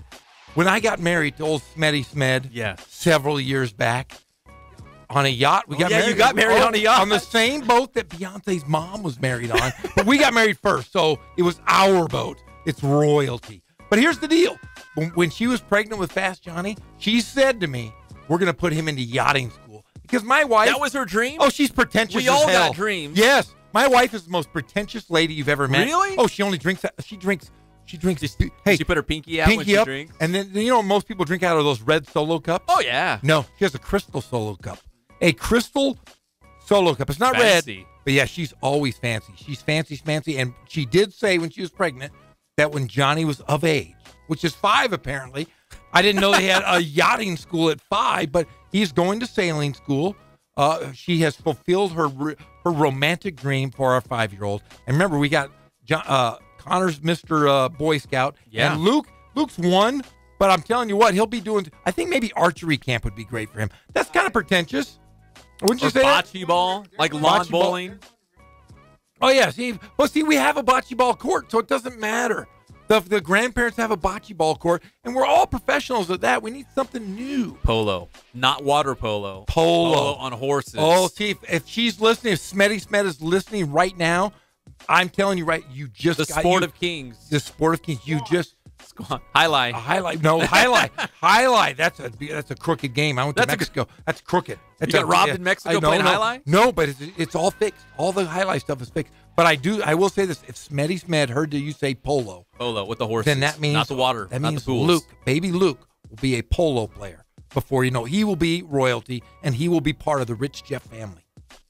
So is Fast Johnny just going to come sailing up one day in his yacht and take you on? He's going to take us away. High sea adventure. He's going to take the whole family on a high sea adventure. In fact, when he is 7, we're going to take our yacht, which we have a beautiful, beautiful yacht. It's 112 feet from head to toe. It's beautiful. And we're going to take that sucker around the world and I'm just going to call him Captain. And he's just going to take us away around the world. We might stop in Saint-Tropez because that's where the Gorhams like to hang out. Where? Monte Carlo, Saint-Tropez, the south of France. That's where maybe I'll go visit Ibiza. Man, Ibiza's a little bit too much. Too old for Johnny. Yeah, and a lot of drinking, a lot of nudity. I don't know if I want him seeing the nudity yet. Later on down the line, nudity will be okay because we will be in the French Riviera and there is a lot and lots of nudes. But I'm telling you, we're going to go across the world and Fast Johnny will lead us as my captain. He is at sailing school, and we saw at UC Irvine when we were there for UC Riverside basketball. National champs over and over. So there must be scholarships, right? There's going to be a scholarship, but see, He's probably going to be a doctor by the time he's in college. You know, he's really smart. He's going to skip all like a his Doogie grades. Howser? Oh, Is that what you're saying? Doogie Smoothie. You guys remember Doogie Howser? Yeah, Doogie's got nothing on old Fast Johnny. Fast Johnny's a genius. Fast Johnny will have his PhD by next year, Pep. I'm telling you. Next year, we're going to be calling him Dr. Gorham. Captain John Gorham. Yes, it's going to happen. Can we just call him Cap? Like Captain America? Let's call him Cap. In fact, Cap? After this week, if you don't call him Cap, I will have to put you on your butt because he's earned the right to be called Captain. He earned it. Yes, he did. Okay, let's move on. Sorry. Welcome back to the Inland Sports Show on Fox Sports IE, 1350 AM. We're brought to you by Ken's Sporting Goods. More than 40 years in the Inland Empire with all of your sporting gear needs. I don't know if you're a captain of a boat or a yacht. I don't know if you can get stuff at Ken's Sporting Goods, but they might be able to special order it for you. I don't know if you gloves, rope. I don't know what you need. Sure. Is that the Doogie Howser theme? Greg Holla, how did you do that? I remember. Do you remember Doogie Howser? Of course I do. Man. Hey, Winnie Cooper. Wasn't that on there? That was the Wonder No, that was Years. Wonder Years. Same show, same thing. Same era. Hey, I will say this. Yes, Smetty Smed heard the polo thing. She loves it, right? She's into it They now. do it out there in like Palm Desert. Yes, You're real they do. close. Oh, yeah. We can do it. KenSportingGoods.com. They can do large orders for your group or your team, and they can do Letterman's jackets, and they do it the best. You can go anywhere else. They're going to jack up your name. You'll be like, Jeff Gonham. They'll be, what? Who's What are you that? talking Like, about? They already call me Gotham. Gotham. LeBron Jams. Yeah. If LeBron James went somewhere else for his Letterman's jacket, it'd say LeBron Jams. But he goes to Ken's, and it says LeBron James. I had a teacher in Catholic school, this nun, this son of a biscuit. Her name was Sister Agnes St. Rose. Ooh. And she was evil. She refused to call me Jeff. What'd she call you? Geoff. Geoff? Yeah, because it was like, I spelled Geoff. Yeah. So she refused, and my parents were like, dude, you got to call him Jeff.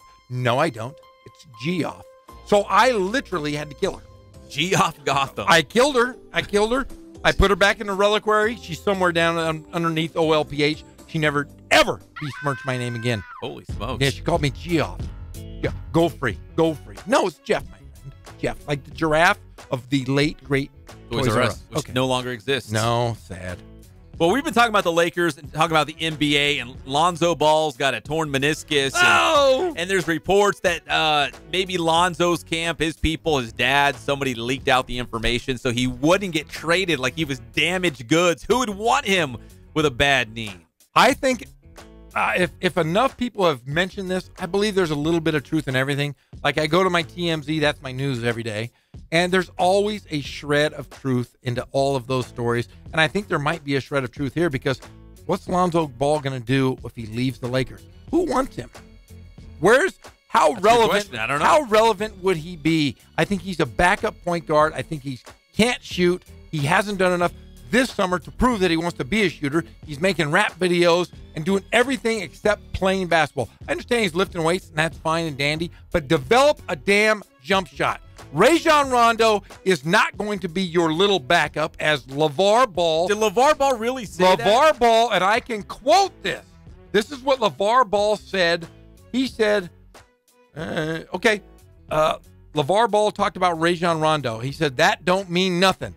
They just got another teammate. LeVar told CNN, blah, blah, blah, a little backup. That's good for his son. Well, joke's on him. They did not bring in a guy like Rajon Rondo to be his backup. He said, I don't worry about competition because I know my boys are better than him. No, we're going to find out. We're going to find out really quick because Rajon Rondo has a mid-range jump shot. Rajon Rondo, he's still good. Rajon Rondo, even though he's an ex-Celtic, and was he? He was in Sacramento, New Orleans. That's right. Hey, New Orleans, the Pelicans totally dropped off. Look at who they lost. They only have one guy left. And Rajon Rondo was a big part of that But team. they got Julius Randle, didn't they? They did get I Julius think I Randle. saw that one, yeah. But Rajon Rondo will definitely make the Lakers better. The Lakers missed that scoring point guard, a guy that can shoot free throws, can hit a three-point shot. That's the one thing that the Lakers missed last year with Lonzo Ball. Well, it's just kind of curious that this information would come out right around the time that the Kawhi Leonard trade was being proposed and the Lakers were trying to get him. They're like, oh, no, Lonzo Ball, he's got a bad knee. It's pretty messed up. You don't want him. Trying to save him maybe from going to San Antonio. And I'll tell you what, I don't think San Antonio nor anybody in the NBA will want Lonzo Ball. And if Lonzo Ball doesn't develop a jump shot, he will be out of the league in 3 years.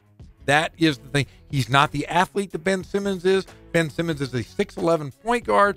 Can't shoot, but he can do other things to even out that non-jump shot. He can get to the basket. He's 6'11". Lonzo Ball has reached his athletic peak and has done nothing to show that he can play in this league at a high level. Well, I want to bring intern Jake onto the show for a second, and we'll come back to him because Rich Jeff ate up most of this segment because he had a lot to talk about and get off his chest. I lost my mind there. He lost his mind talking about Rich Fast Captain Gorham, Fast Johnny over here. Captain John. But intern Jake's back in the house. Jake, we haven't seen you in a minute, man. Where have you been? I've been working. Working hard? Trying to make a buck? Yeah, pretty hard. Jeff says you've been making pizzas. Yeah, you work at an Italian restaurant. What are you doing over there? I occasionally, I'm starting to take to-go orders, and then I sit people. Oh. Yeah. You're not usually like a cute hostess, though, right? Usually you walk in. Jake's kind of a cute guy. Well, okay, I mean, I'll give him host. That, yeah, so there's like 4 girls up front, and then there's just me. The man candy, the eye candy for the ladies. So you're not like counting pepperonis or anything like that? No. or filling the salad? Each pizza gets 50 pepperoni pieces. Yes. And we need to do something to get you out of that front. We need you behind the scenes making like pies and spinach, raviolis, all those kind of things. Nothing like that? No. I make salads. Salads. Salad guy. All the good stuff. Yeah. See, Jeff and I, we did ice cream. We both worked at Baskin-Robbins. Yes. Not together because we grew up on opposite ends of the state, but we both did Baskin-Robbins. We both wore the apron. Jeff, when I look back at it, and I know Jake will someday too, I look back on it and it's like, you know what, that was a good experience. I'm glad I went out there and got a job and scooped ice cream and built these big old scoopers, my biceps. But Jake, I mean, right now you're just like, oh man, works hard. I want to be out there, living it up before you head to the University of Oregon, which congratulations. Yeah. Thank you. But are you trying to enjoy it, or are you like, oh man, I gotta make a buck? It depends. Some shifts they're really boring. They're really long. If you're working with like a buddy up front, it's cool. It's fun. Like it's enjoyable. But then you do have to deal with like people, and some people are rude. So no. Now you live in the fine city of Redlands, where good old Redlands. People are polite and we're all filthy rich and everything is wonderful, but there are some rude people out there. I remember even, Jeff, we talked about this at like Baskin-Robbins. You've worked at several different like food kind of industry and movie theaters and stuff like that. You do get rude people, and then, you have to smile and make good on it. I remember making milkshakes and people saying, this milkshake's too soupy. It's too watery. I need more ice cream in there. Like, people would just be rude. I'm like, I just followed protocol. I'm making it how I'm supposed to make it. Don't get mad at me. I have been MF'd probably more than anybody I know. And that's not even working. That's just hanging out. But yeah, working in the service industry, you got to deal with a lot of ding-dongs and a lot of angry people. How do you deal with those guys? I just say you want to speak to a manager. There you go. He already figured it out. I'll be on the phone. People will be complaining about something, and I tell them, like, I'm sorry, there's just nothing I can do about that. Like, I'm a host. And they act like I'm like important, but I'm like, I'll have them call you back. So just send it up to the next guy higher on your pay scale, right? Be like, I'm sorry, the manager. You're gonna want to talk to him and just pass it off.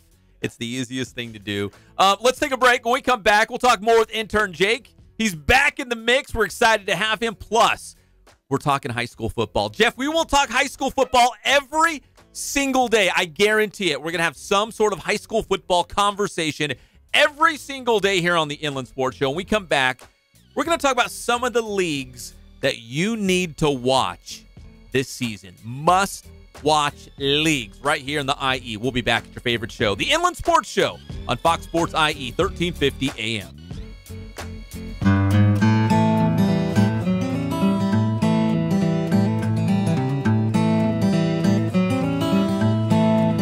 We focus on the customer here.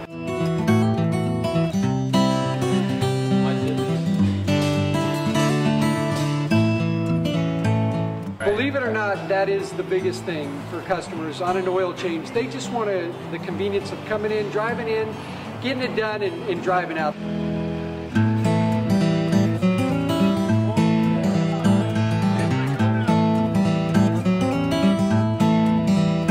greet them, get them going, and they're done in about 10 minutes or so.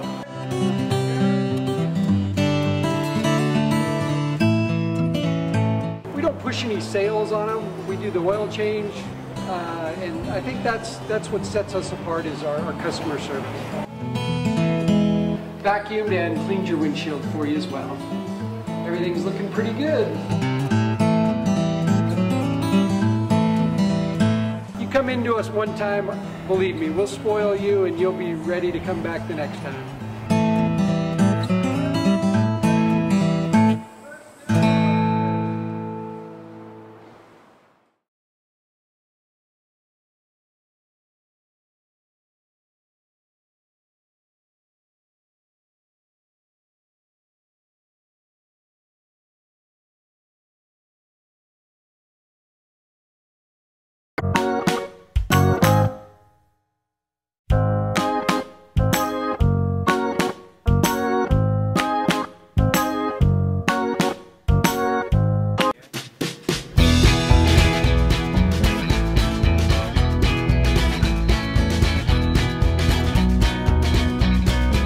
Thank God, first of all. I thank the great people that I've got around me that help support me, the people that work for me. As I started, if it wasn't for the people around me, we probably wouldn't be here right now, but I've got a great staff. I've got great people that do stuff for us outside the store, and we've been very, very fortunate.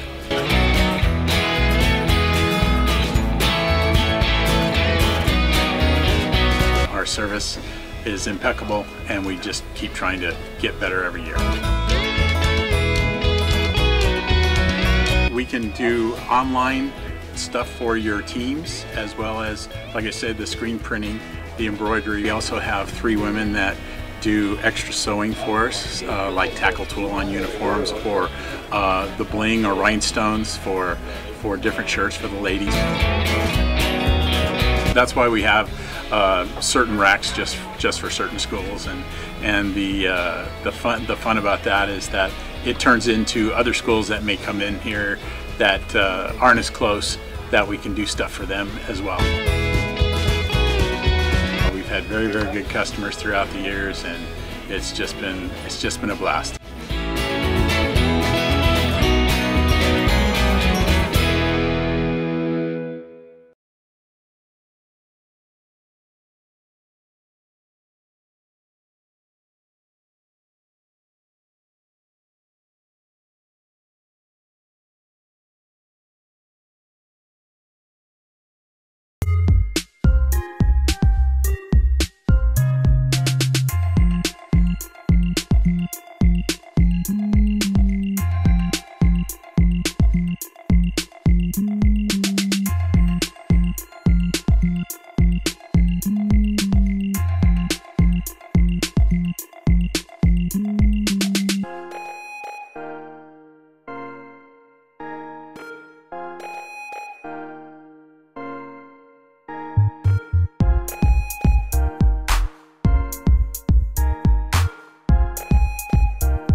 How you guys doing? Coach Bass here. We're back at the BPC continuing our series on building power.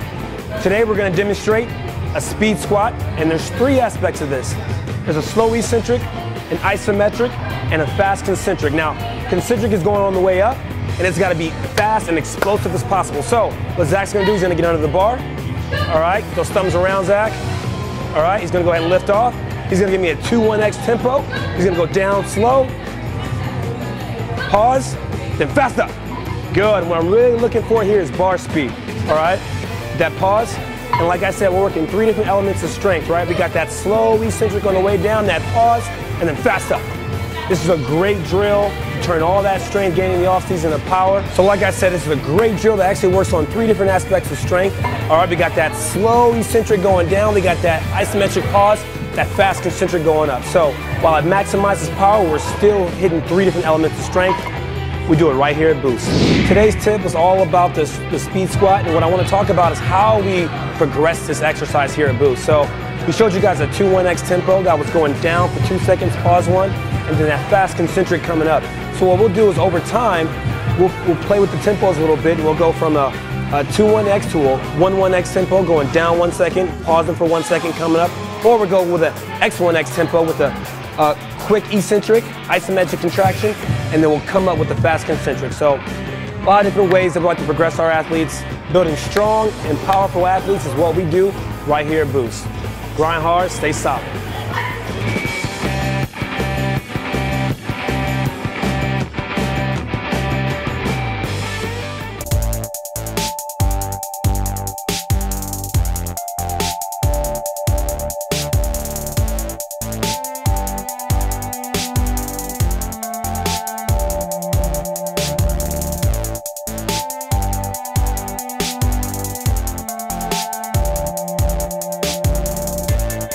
Fernandez and Jeff Gorham.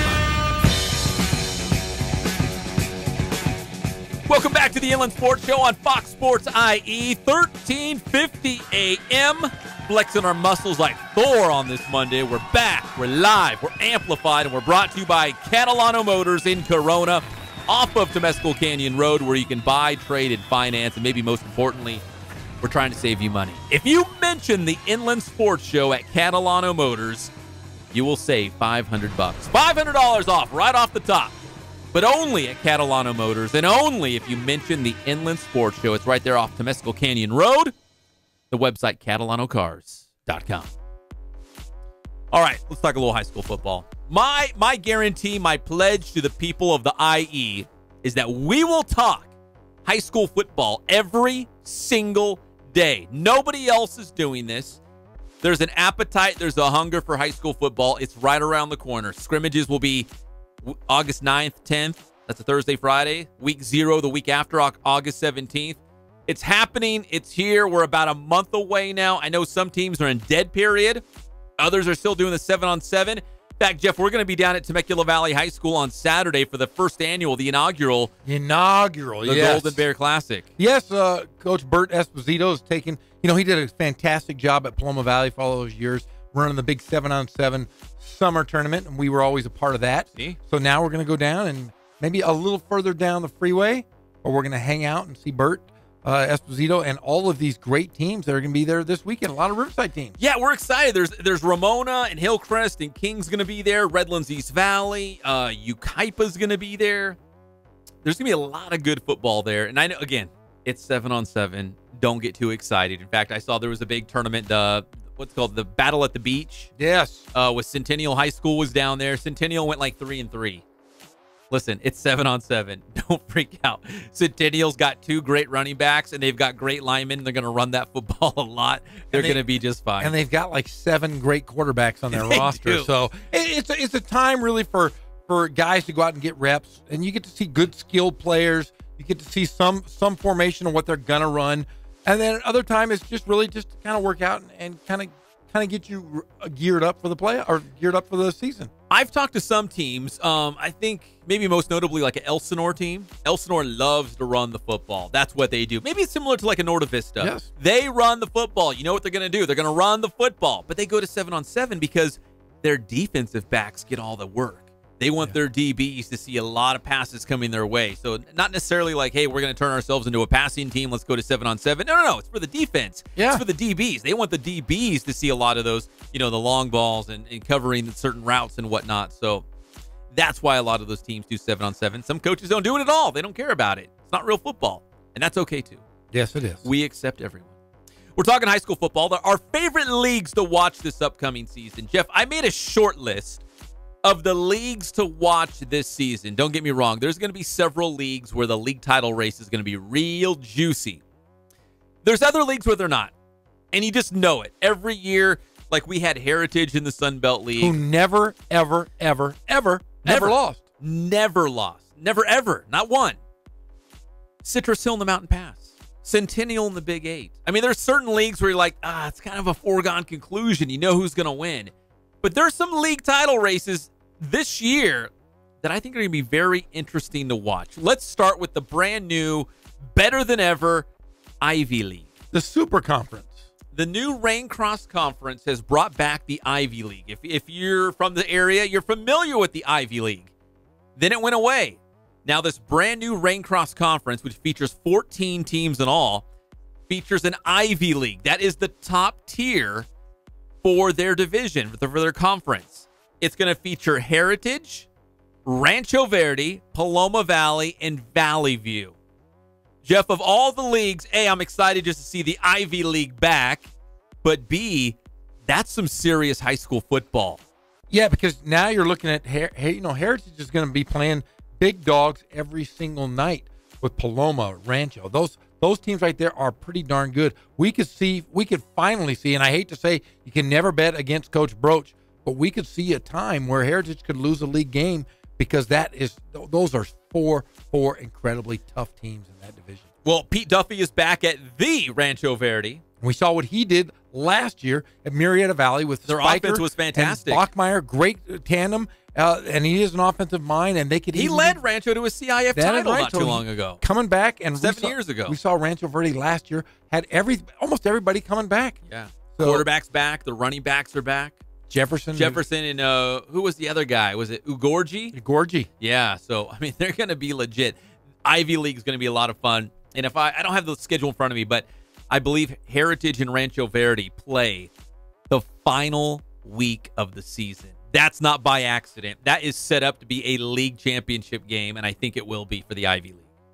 All right, so we're excited about the Ivy League. Also, Jeff, the River Valley League, because last year, if people remember, it was a 5-way tie for first. Hey, I've never seen that. Harupa Valley did get second place, though. They did. By themselves. They sure did. But yeah, 5-way. Can you really call it a championship? Sure, if you're a player. But really, there was nobody that stood out. And somebody this year is going to have to stand out. Well, they all lost in the first round, right? Everybody. And then La Sierra, who won the league title, right? They were one of the 5. They didn't make the playoffs, right? They did not. Bizarre. I think Norte Vista's the favorite. Is that safe to say? I would say this. Norte Vista, early in the season, is going to have some hiccups. They've got a very outstanding young offensive line.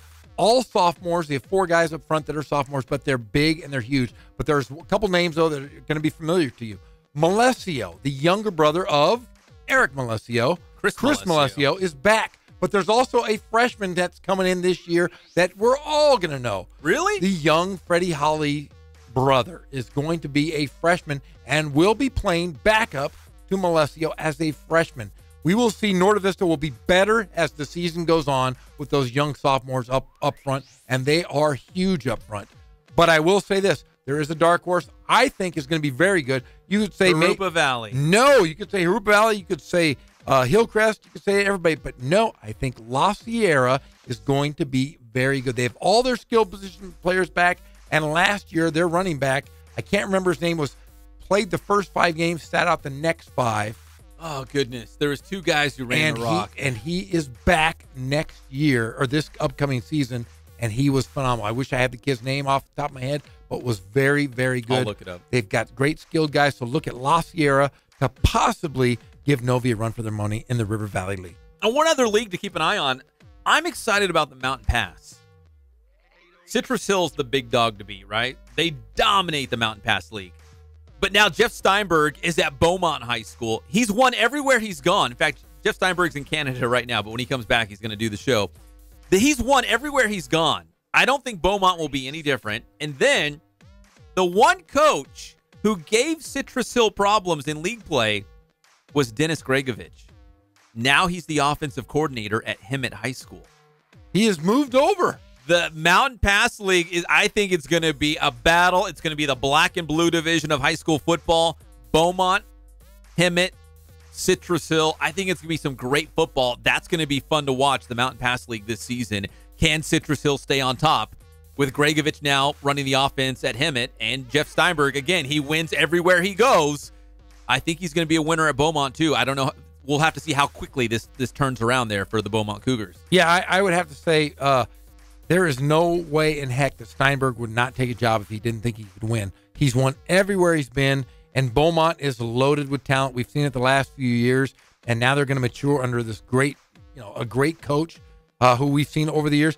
I think Citrus Hill, though, is going to lose a couple guys because of the new high schools in the area. Yeah, Orange Vista, I think, is going to be pretty good. Yeah, and you got the young Zomalt. One of the nephew of the head coach is playing at Orange Vista.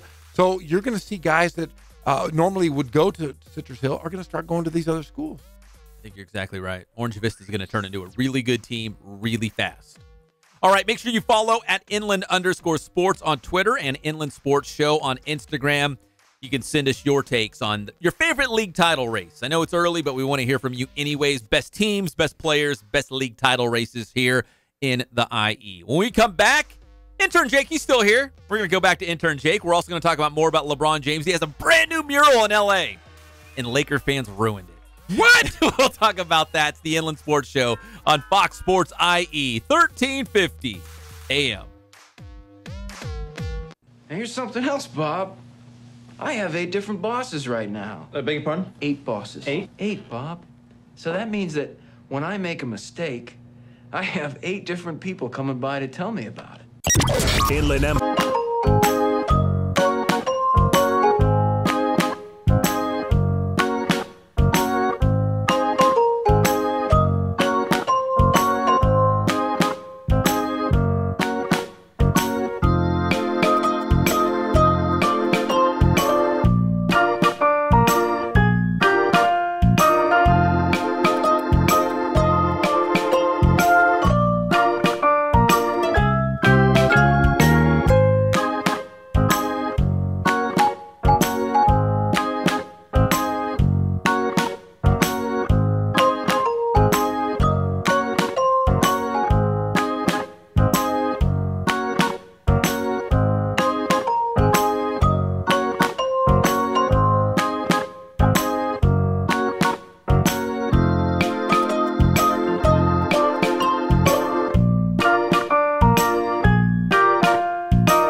We're small, family-owned, strive for quality pre-owned vehicles. We're not a volume dealer, and we take every deal as personal to us.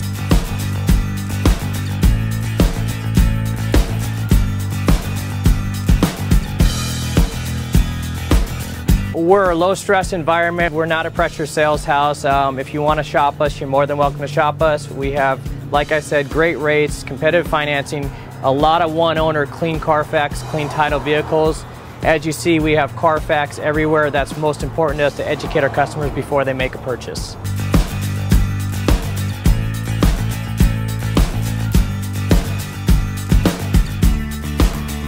We're right off of Ontario, right off a couple exits off the 15 freeway, off Cajelco, off El Cerrito, and we're right on the main drag going into Dos Logos and the crossings.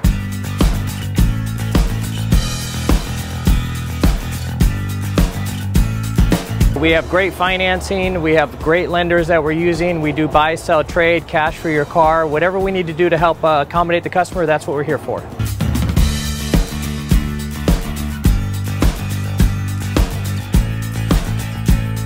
We have a little bit of everything. We start at about $69.95 and go all the way up to $100,000. We have Escalades, we have commuters, we have pickup trucks, we have Jeeps, sport utilities, and if we don't have it, our specialty is finding you exactly what you're looking for.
first rep in the event center? Yeah, we have beauty marks on their forehead. A couple of subtle differences. Madison's face.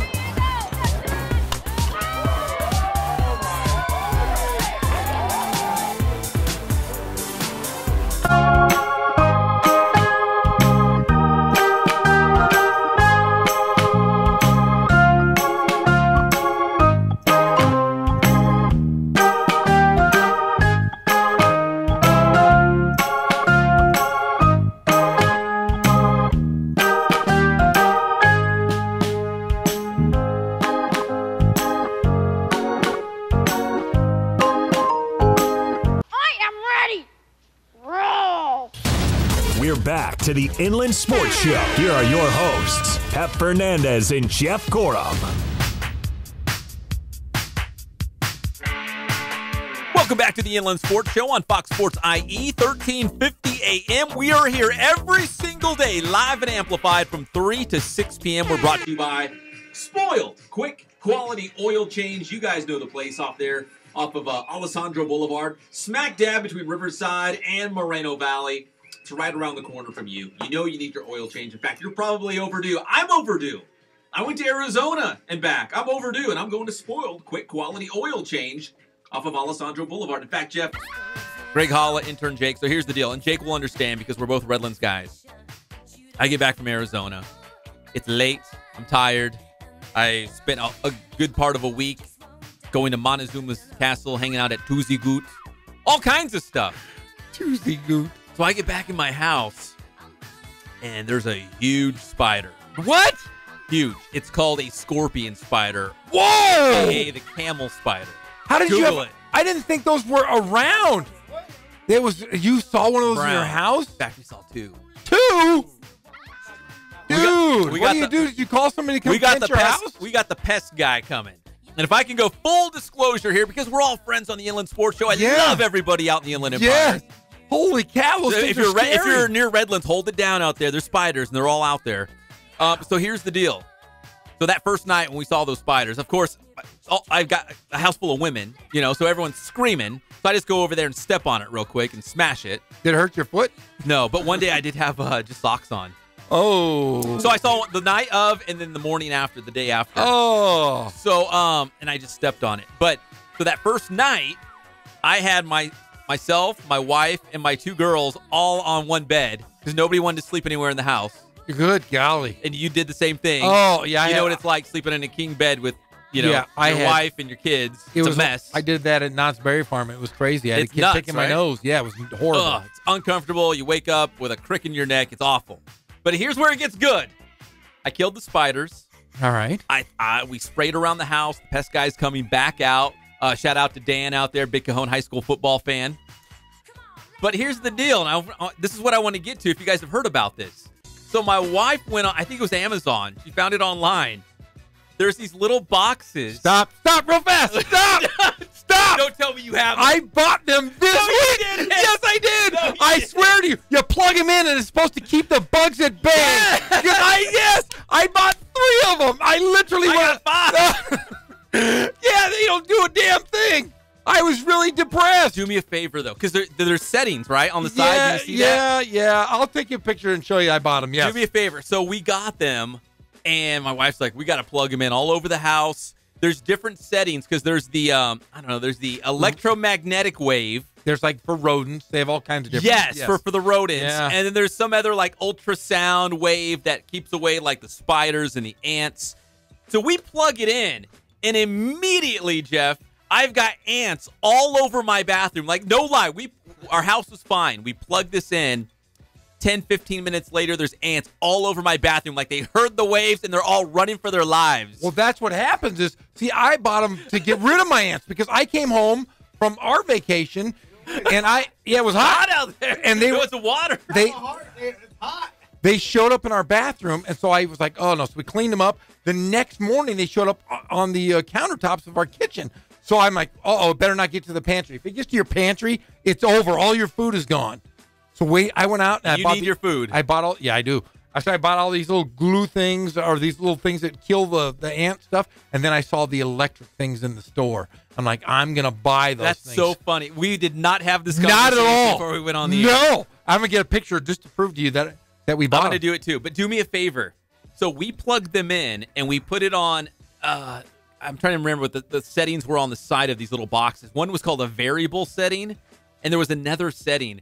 No lie, I did not know when my wife plugged them in. She plugged them in, and I was in the other room, and I'm like, man, I feel really weird. I'm really lightheaded. You could hear it? I couldn't hear it, but I got up and I almost felt like lightheaded, like dizzy. And she's like, oh, I just plugged those things in. Is it affecting your head? And then my wife was like, well, I feel weird too. But I think I got into her head because I said something that was in my head. Well, I had two of my kids, my wife, and one of my kids were like, yeah, I feel strange when it plugged in. That was me. Yes. But see, it doesn't bother me because I'm not like an animal. I'm not like a dog or a cat. I am a huge bean. And my ears are giant. It messed me up. Yeah, I think it messed up my wife and kids. They haven't been the same since. There's two settings. We put it on the setting that just affects the spiders and the ants, and we took it off the one that kind of repels the rodents. You know what I'm talking about? There's another one that has like the rats and the rodents and stuff. We took it off that one because it was messing me up. I don't know if it was in my head, but I was walking around my own house feeling like you're bumping into walls. I'm all dizzy. This thing is like the shock waves are going right through my head right now. Well, that just means, Pep, you're part canine. You might be part canine or feline, or you could be an insect. You could be one of those walking insects. You don't even know it. No, I was fine with the insect electromagnetic wave. Maybe you've got it was the rodent one that messed me up. You have some rodent in you. Your whole family has it. It messed Apparently, me up. you guys are part of the rodent family. The Fernandez is part of the rodent family. When you go back home tonight, take it off the setting that says variable. I think it's variable. I don't know. You'll read it. You'll know which one it is, and put it on the other one. And don't tell me that you don't feel weird. It jacked me up. I always feel weird, but that's just because I'm always drunk, Pep. I mean, how am I supposed to know? It means I'd have to be sober in my house. We plugged him in last night, and I thought, you know what? I want to feel great. I want to feel good. I want to feel refreshed for Greg Holla and Jeff on the show tomorrow. And all I could think about was like, I feel like trash. Yes. I feel really bad. I think it's those things in the walls. I feel like that all the time. So maybe if I unplug him and stop drinking, you'll be fine. I'll be great. My brain will be perfect. I'll have a good show. Yeah, I'm going to unplug them. But yes, no joke, I did. I just told Smetty Smed. Do you have a picture of it on your computer? No, but I'm going to have it. She's going to send it to me in a minute. Oh, she sent it to you? Yeah, of course. No joke. We bought the same darn thing. Jake, you live in Redlands. Yeah. Do you have huge spiders? Occasionally. I remember when I was about 10 years old, I woke up in the middle of the night, and there was just a black widow coming down. I've been scared. And you're a little guy. That would have killed you in like 8 minutes. That would have killed you in literally 8 minutes. You're the size of a small house cat. You would have been killed. But it's serious. Yeah, we had an ant problem too, Pep. I'm telling you, we're symbiotic beings. Like, you and I are the same symbiotic. guy. I could not believe you bought those. Yes, because my wife found them and she ordered them. I don't know if it's like Amazon Prime or whatever. I got mine at Lowe's. I went out and bought them. Oh, you did? Yeah. Well, hers came like the next day. Like we saw those scorpion spiders, and she's like, I'm ordering those. It's coming in the next day. And boom, sure enough, our front porch, there they were. We slapped them in the wall, and I haven't felt the same since. I'm like right now, I'm on a sea ship. That's I'm horrible. like holding on I'm going to jump on Greg Holla in a second. I'm going to fall over. Yeah, but those spiders, man, if anytime you talk spiders, I'm out. I can't kill a spider. I have to because I'm the man of the house. You have to. I have to because my kids are wimps, except, my wife's a wimp. But I have to kill these spiders. If I saw one of those camel spiders, I'd be gone. I'd sell my house. Dude, yeah, that's where they're supposed to be in like Iraq, but it's been like as hot as Iraq. Yeah. I'm telling you, man, that's crazy. Yeah, we saw 2 of them. So instantly the pest guy was called. And they're fast. We got the boxes in the wall to, obviously try to get rid of these things. Yeah, but we saw, that's him right here. Look, Greg Holla, that's him. Let me see that. How big? You see that? Oh, good Lord. I mean, seriously, how big was the 2 you saw? Here, I'm going to make it was probably like this. It wasn't like gigantic.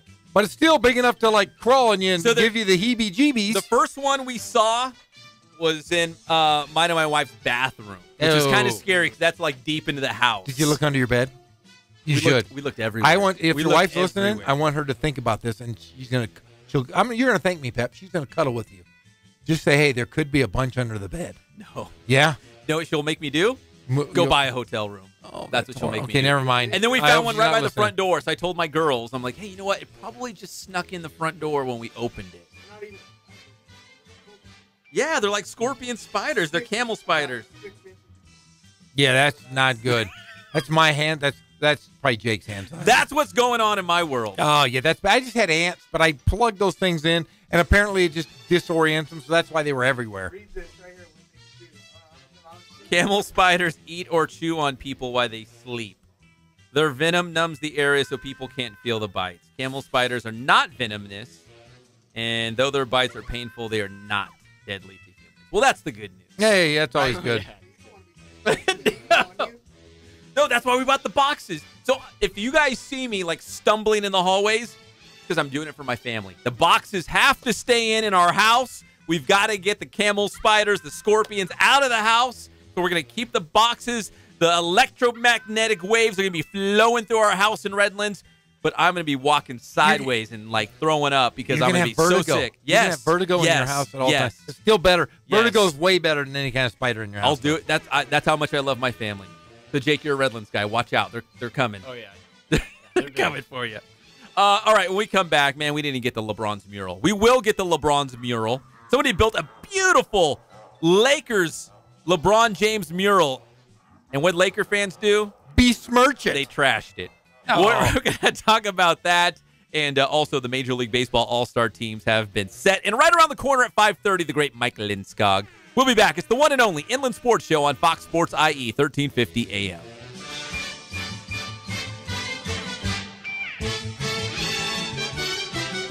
One thing.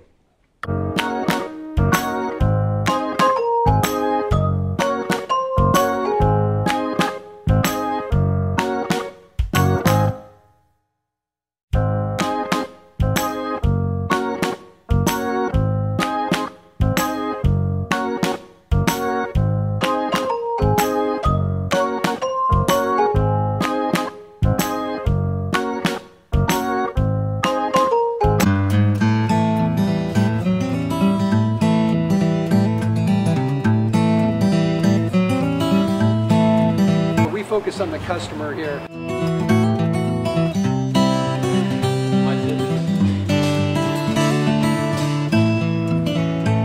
Believe it or not, that is the biggest thing for customers on an oil change. They just want the convenience of coming in, driving in, getting it done, and driving out.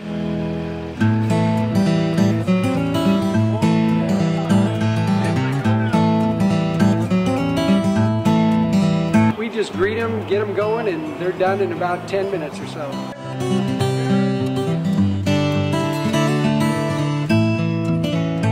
We don't push any sales on them. We do the oil change, and I think that's what sets us apart is our customer service. Vacuumed and cleaned your windshield for you as well. Everything's looking pretty good. Come into us one time, believe me, we'll spoil you and you'll be ready to come back the next time.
thank God, first of all. I thank the great people that I've got around me that help support me, the people that work for me. As I started, if it wasn't for the people around me, we probably wouldn't be here right now, but I've got a great staff.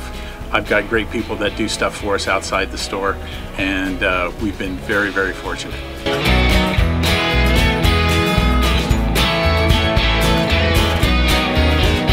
Our service is impeccable, and we just keep trying to get better every year.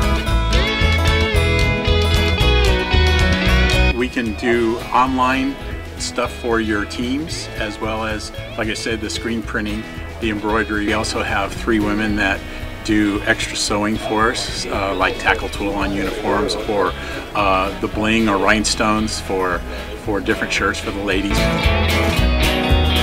That's why we have certain racks just for certain schools, and the fun about that is that it turns into other schools that may come in here that aren't as close, that we can do stuff for them as well. We've had very, very good customers throughout the years, and it's just been a blast.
That I, Jefe, do not have your superior intellect and education.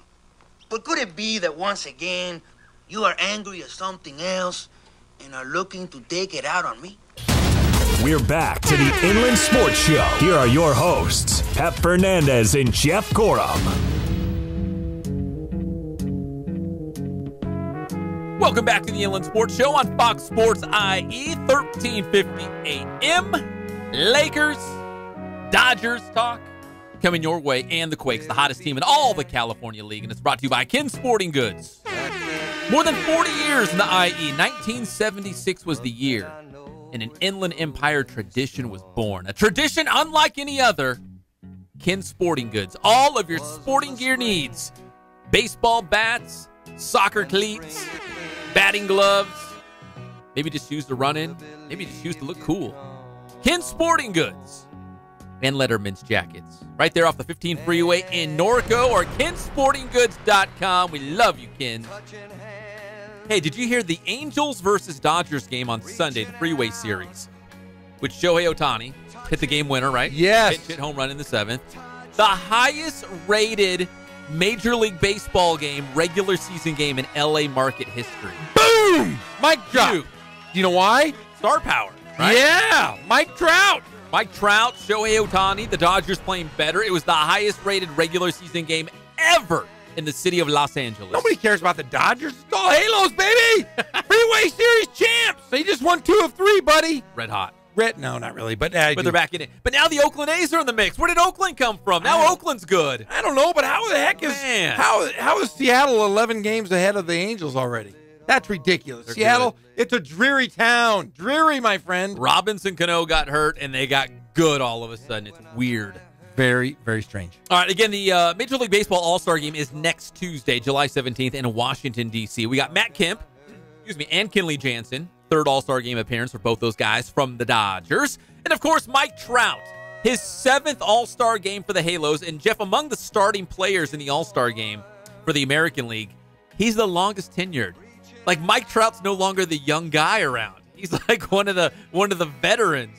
He's been around the block. His 7th All-Star Game. Yes, 7 years. And I'll tell you what, if he continues to play at this pace, at this skill level, you almost have to put it. You know, they talk about LeBron James and Michael Jordan, or LeBron James and Kobe Bryant. You've got to talk about Mike Trout and anybody in the history of the game of baseball. Not just an era, the entire history of the baseball game. Now to basketball, we got a couple more minutes here. Mike Lindskog will join us in about 10 minutes. The voice of the Rancho Cucamonga Quakes, red hot, 13 straight games. But a couple, basketball notes here, because we kind of passed on them as Rich Jeff and intern Jake made their way into the studio today. One is Tyronn Lue and Luke Walton are meeting on how to coach LeBron James, because Tyronn Lue was obviously his coach in Cleveland. Luke Walton is now his head coach with the LA Lakers. Tyronn Lue was part of the Lakers. I think it was like 2000. It was just before Luke Walton. And he played for the Lakers. Tyronn Lue. Yeah, he played for the Lakers. In fact, that's who Allen Iverson stepped over. Remember? We were talking about that big basket in the NBA Finals. And then, a couple of years later, Luke Walton obviously played for the Lakers as well. So if you're Tyronn Lue, actually, maybe flip this. If you're Luke Walton, do you really want to hear what Tyronn Lue has to say on how to coach LeBron James? I totally agree with the call that Luke Walton made to Tyronn Lue. He also made it to the guy that's at Miami as well. Oh, Spoelstra. He reached out to Eric Spoelstra as well, because you're not dealing with a brand. You're dealing with an entity that is almost bigger than the game of basketball, if that's possible. We're talking about a guy who just crossed over $1 billion, not $1 million. Not 100 million, $1 billion LeBron James. We're talking Leo Messi type numbers. Yeah, now. He's worth $1 billion. He's a billionaire. And how do you got to know how to coach this guy. I don't think it's more about the personality of LeBron James. I just think it's about everything that surrounds him, because you got to know it's going to be something different. It's different than what Kobe Bryant was with the Lakers. This is an entirely different entity. This is a worldwide phenomenon, a global enterprise coming to the Los Angeles Lakers. Well, Tyronn Lue and Luke Walton were supposed to break bread today in Las Vegas at the Summer League. They were saying they were going to have breakfast or brunch or something like that and talk about LeBron James. I just thought it was interesting. The head coach of the Cavaliers and the head coach of the Lakers getting together on, maybe what works. Is LeBron James this? I've heard a rumor about that. Maybe trying to get to the bottom of some things, but they're going to get together. In fact, they probably already have. Yeah, in Las Vegas. And I will say it's a good call. Like I said, it's not just. I think it's beyond basketball. I will say this: if Luke Walton doesn't win in L.A., look for rumblings of Phil Jackson coming back. Really? That would be my next guess. Would say if Luke Walton doesn't win, look for Phil Jackson to come back into the fold, or at least mentioned at coming back. You just dropped a Gorham bomb on there. us. It is. Hey, the Gorham bombs so far have been pretty true, except for the Paul George one. The Paul George one fell apart, and I'll tell you why the Paul George fell apart is because Kawhi Leonard mentioned he wanted to be a Laker. Did we hear anything after the day that Kawhi Leonard said he wanted to be a Los Angeles Laker? They stopped courting Paul George. Guess not. Paul George did not stop courting the Lakers. The Lakers chose to not court him. All right, so LeBron James is going to be a Laker. Fans are losing their minds in Los Angeles and the Inland Empire. One fan out there painted a beautiful mural for LeBron James. I thought it was a picture. Oh, it's wonderful. But Laker fans already got to it. I guess there was like a prize reward. They vandalized it. They wrote, "We don't want you. Lee Fraud." Like a fraud? Yeah. 3 and 6. Which is his. Yeah, I don't understand why, if you're a Laker fan, and I'm a Laker fan, and I was never a LeBron fan. We could go over this show over and over and over. I was never a LeBron fan. But now that he's a Laker, I'm totally on board. It's been too long. I'm more about It's team. weird, though, isn't it? Like, there's this divide between, no. He's not one of us. We're Kobe guys. We're purple and gold. He's not one of us. You can be both. Hey, Kobe stood up for LeBron, said, hey, he's ready for the LeBron era. Yeah, and I see Kobe Bryant. Everybody says that he's he's like Kareem. He's cerebral, and he's going to be jealous. Honestly, I can look at the man I was at 18 and the man I am now at 47. I'm a totally different person. I can say that at that young age, I was a kind of a jerk at times, but I've matured. I see Kobe Bryant. I think they don't understand him. Of course, he's going to want the Lakers to do well. Why wouldn't he? Kobe Bryant's legacy will always be there. Yeah, it's going to be fine. It's going to be there 20 to 50 years, so no need to worry. No, you're right. I agree with you guys, but the comparisons are going to be there now. But I will say this as a Laker fan, and Pep, I don't know if you can understand this because your teams have never won, but listen. That one hurt. I will say this. I did not like LeBron James at all. But when he became a Laker, I don't know what it was, and I'm well, I think some of the fans were like you, like, oh, he's one of us now, and some were like, no. But I don't know how that happened. It's different. But I just don't understand how that happened so quickly because I didn't like him. He was my least favorite player in the league, and now all of a sudden I love him, and I don't know why. He's your guy. He's a Laker, so I gotta like him. It's a weird thing. All Love right, the Lakers. We got to take a break. When we come back, Mike Lindskog, the voice of the Quakes here on Fox Sports IE, 1350 AM.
Fernandez and Jeff Gorham. Hey, the Beatles of the Big West. Yeah. Welcome back to the Inland Sports Show on Fox Sports IE 1350 AM. We're brought to you by Boost Performance Training in Corona with Coach Ray Bass. Athletes of all levels and all sports. Everybody's checking out Boost. Follow them on Instagram and Twitter. See all the cool things they're doing. They got a Saturday morning strength and speed class. You don't want to miss that. You'll be the best on your team. Everybody will be talking about you in the Inland Empire because you went to Boost Performance Training, boosttrainingsystems.com. Let's go to the Spoiled Quick Quality Oil Change Celebrity Hotline. He's a dear friend of the show, and this guy, all he does is win. It's the great Mike Lindskog, the voice of the Quakes right here on Fox Sports IE 1350 AM. Mike, how are you doing today? Good, fellas. I feel like I need some backdrop music there with All I Do Is Win. If that's the way you're going to introduce me, I need to have my own theme music, my walk-up song, you know? It was either that or Charlie Sheen saying winning, so I'll let you pick. But yeah, nice. 13 in a row for Rancho Cucamonga. Mike, is there a simple answer on how this team got so hot this fast? If I had to pick the simple answer, I would say pitching. The Lancaster team is here today for the first time in the second half, so I just got quizzed on what are you guys doing differently. And I said, we just can't do anything wrong pitching-wise. Our defense is still leaving a little something to be desired. They've made some real good improvements there. The offense has been pretty darn consistent, but the pitching has just been off the charts. And we've lost a couple of guys to the higher levels. We lost one of our all-stars to the disabled list. And yet they still keep doing it. They still keep winning. They're just outscoring the opponents something like 80-30 over what is a 13-game winning streak right now. And it's been magical, man. It's been unbelievable. I mean, this is the longest winning streak in the KLAA League since 2011. The longest winning streak in Rancho Cucamonga history, obviously within the Dodger era, the Angel era, or the Padre era. It doesn't matter. It's the longest winning streak in franchise, 26 years. It's been awesome. And then obviously yesterday we had just an overly dramatic finish that locked up number 13. We're talking with Mike Lindskog, the voice of the Quakes here on the Inland Sports Show. Mike, and it seems like they've been finding different ways to win. Like, you guys rallied yesterday. I mean, you guys just it feels like everything you do turns to gold, like that Midas touch. Like, nothing you guys do is coming out in a negative way. Is there something about being good but also being lucky? No doubt about it. I mean, we've gotten some breaks over the course of the streak. Yesterday was the first game where we were really pressed, and it felt like we were doing things in a fashion that's only going to lead to a loss. We were down 5-0 early. We made a bad error early in the game. We weren't pitching really well. The offense was stymied through 4 innings, and it just had the makings of, okay, this has been an amazing run. This is where it ends, though. But again, much to their credit, they battled back. They got 4 runs in the 5th inning. Right as you felt like it might be coming to an end, they got 4 runs in the 5th inning and then completely turned it around. They got a game-tying home run in the 8th, go-ahead home run in the 9th, and then our left fielder yesterday, Sage Janko, for literally the final out in the 9th inning with a guy in scoring position that would have tied the game otherwise, made an unbelievable diving catch in left field to end the game. And it wasn't just a catch where, the dive was kind of the punctuation mark at the end of it, like, oh, I'm gonna make this catch and make the dive to make it look sexy. It was so necessary. It was the only way it was going to happen. And it was just awesome, man. And the team exploded like they had just won the KLAA League pennant out of the dugout to go mop, dude in left field. Sage Janko was putting on the cape and being the hero yesterday. And that's, we rallied from a 5-0 deficit. We really haven't had to do that a lot over this streak. We've been in control. Like I said, we've outscored the opponents. It's like 80-28 right now over this 13-game span. So it's been incredible, and that pitching is just lights out. Yeah, in fact, Pep and I we've been off for a week, and right before we left, I was listening to your broadcast, and a week ago, you guys almost broke a KLAA League record for longest shutouts. So everything has been kind of going on all cylinders. Right now, you're 16-2 in the second half. You guys won the first half. You were 35-35. I mean, what's changed just in the last couple of weeks for this team?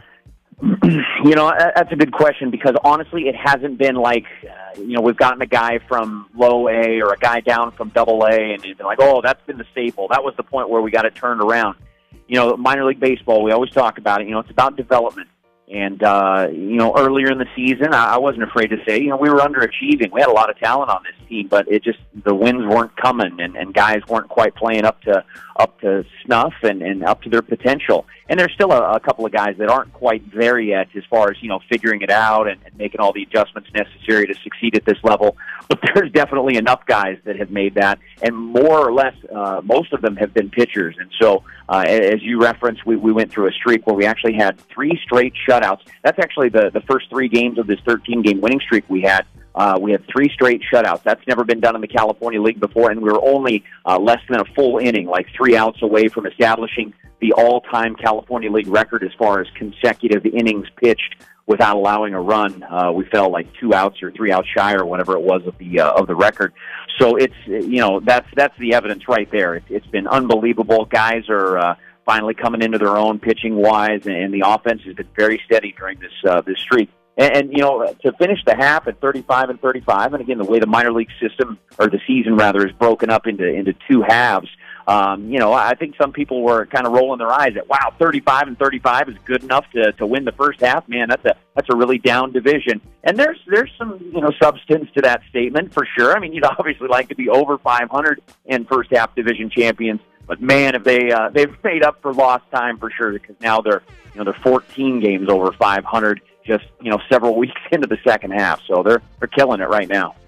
Well, Mike, of course, when Jeff and I were on vacation, we always keep up to date with the Quakes, and I think I saw a Walker Buehler appearance right during this winning streak. Yeah, and ironically, when you guys are on vacation and I'm at work, I'm always keeping up on your vacation, which is really, really weird on the other side of the coin. That is strange. Yeah, we had Walker Buehler out here at Lone March Field. It was awesome. It was a July 3rd crowd, so the game's going to sell out on July 3rd because that's our big fireworks night anyway. So we didn't necessarily need the bump, but God, all the people that came out to see the Quakes and Independence Day Military Appreciation fireworks, they got to see Walker Buehler as well, and the guy was dazzling. He had 5 strikeouts over 3+ innings and gave up just a hit or 2 anyway, and he was awesome. And of course now he's going to be hopefully activated next Friday. This Friday, I guess I should say, and hopefully pitch against the Angels and rejoin that Dodger rotation. Again, that's the beauty of where we are. That's the beauty of our relationship with the Dodgers is, you're not only seeing the future of the Los Angeles Dodgers, you're not only seeing guys that are potentially in the next 48 hours going to be traded for Manny Machado, which all those rumors are flying around out there. You're seeing big leaguers come down and rehab. We had Kershaw here a couple of years ago. We've seen Yasiel Puig this year already. We may see him again with him hitting the DL earlier today. So the fact that we got Buehler here last week as part of this winning streak was definitely icing on the cake. Yeah, Mike, as soon as I see a Dodger get injured and Yasiel Puig with that oblique, the first thing I think is, oh, man, are we going to see him in Rancho Cucamonga, which, is nice for local Dodger fans to see, a guy like Yasiel Puig, who came up with the Quakes, obviously. But you made a great point with Manny Machado. There's so much talent on this Quakes team, which is evident here by this winning streak. Are a lot of guys kind of keeping track of the Manny Machado talk because, it might be their name called. They could be the guy that's a piece in this potential trade. Nothing's happened yet, but potentially could happen. Yeah, I mean, quietly, off the record, I think they're all paying attention because, Baltimore's going to make a move, and it's either going to be, in my opinion, either going to Milwaukee or Arizona or potentially the Dodgers. And there's too much talent here at this level here at Rancho to ignore. The rumor that came out today, John Morosi, who writes for MLB and what have you, and is definitely one of the trade gurus out there, along with Buster Olney, Jason Stark, and whatever. So John Morosi penned a Quake from last year, K-Bear Ruiz, who's a switch hitting catcher, and he's a stud. He's like the number 2 prospect within the Dodgers system. He had him kind of being the headline piece of a Manny Machado trade, along with one of our guys currently in the rotation, Dustin May, who's a big, tall, 20-year-old, 6'4" right-hander out of Justin, Texas, who's been throwing the ball really well. He's got 5 wins and an ERA of just over 3, and he's been a stud for us in the rotation. And again, that wouldn't shock me at all. And frankly, I mean, if it's up to me, and you told me that you've at least got a chance to sign Manny Machado to the long term, and you had a crystal ball in the future that said, there's a 50-50 chance that you could re-sign him, I'd make the move, man, because he's a top 5 MLB player. Maybe behind a Trout and a Bryce Harper, maybe, or at least real close to that level. I think Manny Machado is awesome with Corey Seager being out of the picture for the year. He's an immediate plug and play guy this year. If he was to re-sign next year, you're going to need to make some adjustments because you got Justin Turner at third, you got Corey Seager back at short, and then you got kind of some availability there at second base as far as who's going to play. And they've got a couple of guys there that they're subbing in and out of there, in a platoon situation this year. But you can figure it out. Again, so much talent on a roster is a good problem to have. And if I'm Manny Machado, I'm looking at the Dodgers going, God, man, this team's going to contend for the next 5-10 years potentially. The rest of my career, why wouldn't I lock it up with LA? So we're excited to see what comes. But again, if it does affect the Quakes here at the high A level, it's going to bust up our team a little bit. But again, it's all about the Dodgers at the big league level, and whatever happens here in Rancho happens.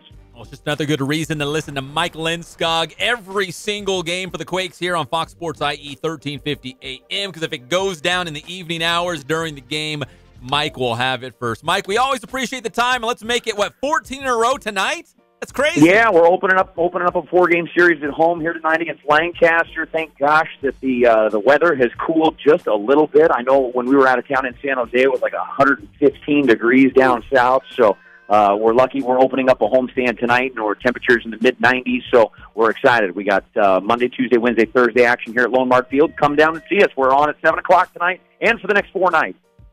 Thanks, Mike. You're the best. Have a great call tonight. Thanks, fellas. Tell old Chappie we said what's up. Yeah, tell Chappie to put on some shoes. Never heard of him. See you, Mike. Oh, Chappie Chap and Skoggy Skog. Hey, breaking news. Can I get some breaking news real quick before we go to the break? Breaking news. So we mentioned that Jacob Nottingham was called up by the Milwaukee Brewers. Yes. The pride of Redlands High School. Well, yes. Just collected his first major league hit against Miami right now. Was it a single? It was a single. Oh, I wanted a home run. It was a single. So he's first major league hit, hopefully the first of many. When we come back, we'll get you all set for Quakes baseball. Also, I got to squeeze in the Dodgers lineup. It's my favorite part of the show. Yes, We're putting it it here is. at the end. We'll talk Dodgers lineup and get you set for Rancho Cucamonga baseball here on Fox Sports IE 1350 AM. All right, I've had enough. You're out of here. What do you mean? How you guys doing? Coach Bass here with Boost Training. We're here at the BPC and it's summertime. We have another Boost Training tip for you. This tip goes out to all the football players. You spent the entire offseason getting strong, putting on weight, getting bigger. Now it's time to make that sports specific and turn it into power. So these next few tips are going to show you exactly how to do that. Let's check it out. Okay, so our first tip of the day is what's called a depth jump. And this is a great drill to turn strength into power that you want to hit as you start getting closer to the season for an off-season football player. So what Cruz is going to do, he's going to take a quick step off the box. He's going to hit the ground as quickly as possible, get up, elevate, and he's going to land on the higher set of boxes here. All right, he's going to have his hips flexed, arms extended. He's going to hold that for a second. He's going to step back down. Here we go, Cruz. Let's hit it. Get up. Nice. Wants to hold that position for a second. Take a nice and easy step down. Depth jump, great drill to maximize power. There you have it. Now, we just showed you guys a depth jump. Now, one of the things that you can do to progress that and really take it to the next level, you can either elevate the 18-inch box here, all right, or we can elevate the landing box, all right? And remember, the goal here is to minimize ground contact and have a great counter movement, meaning when we hit the ground, we want to bring our arms through, all right? So just one of the things that you can do to make this more difficult and to maximize all those power gains. So that's our boost. Thanks for checking us out again. Today with everything, check our schedules at our website at www.boost. Check out our Twitter at boost_training and our Instagram at boost training. Grind hard, stay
focus on the customer here.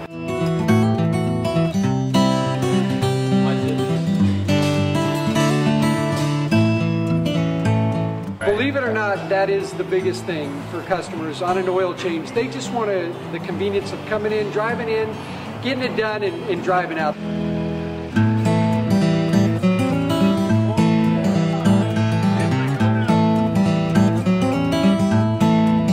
We just greet them, get them going, and they're done in about 10 minutes or so.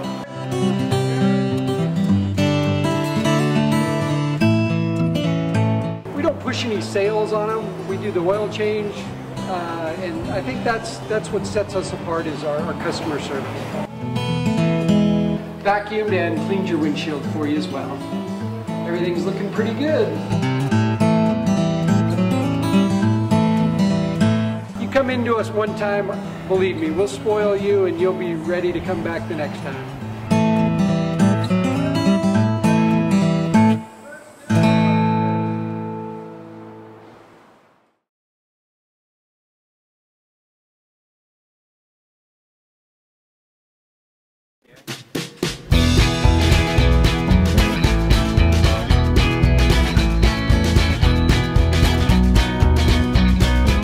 Thank God, first of all. I thank the great people that I've got around me that help support me, the people that work for me. As I started, if it wasn't for the people around me, we probably wouldn't be here right now, but I've got a great staff. I've got great people that do stuff for us outside the store, and we've been very, very fortunate.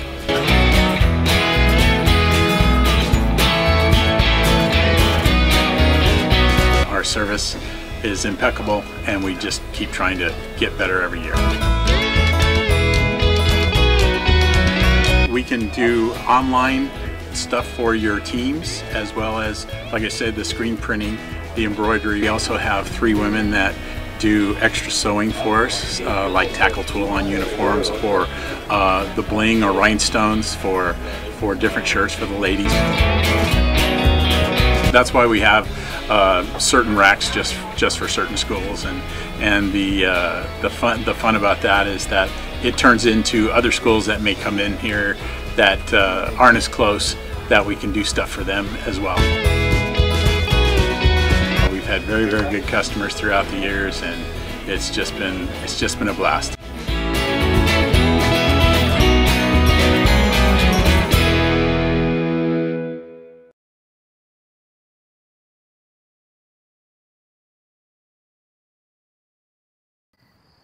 Would you like to see my Grammy Award? No, I wouldn't. God, I've had to work hard every day of my life. And what do I have to show for it? This briefcase and this haircut. And what do you have to show for your lifetime of sloth and ignorance? What? Everything! A dream house, 2 cars, a beautiful wife, a son who owns a factory, fancy clothes, and lobsters for dinner. And do you deserve any of it? No! What are you saying? I'm saying you're what's wrong with America, Simpson. You coast through life, you do as little as possible, and you leech off decent, hard-working people, like me. If you lived in any other country in the world, you'd have starved to death long ago. He's got you there, Dad. Now back to the Inland Sports Show. Here's Pep and Jeff. It's official. It's done. LeBron James has just signed the contract with the Lakers. So no more speculation. Because before you could agree to the contract, he actually signed it. It's a done deal. He is a Laker. Just happened. We're brought to you by Catalano Motors in Corona off of Temescal Canyon Road. You can buy, trade, and finance. We're trying to save you money because we love you guys out in the Inland Empire. When you mention the Inland Sports Show at Catalano Motors, you get $500 off any vehicle.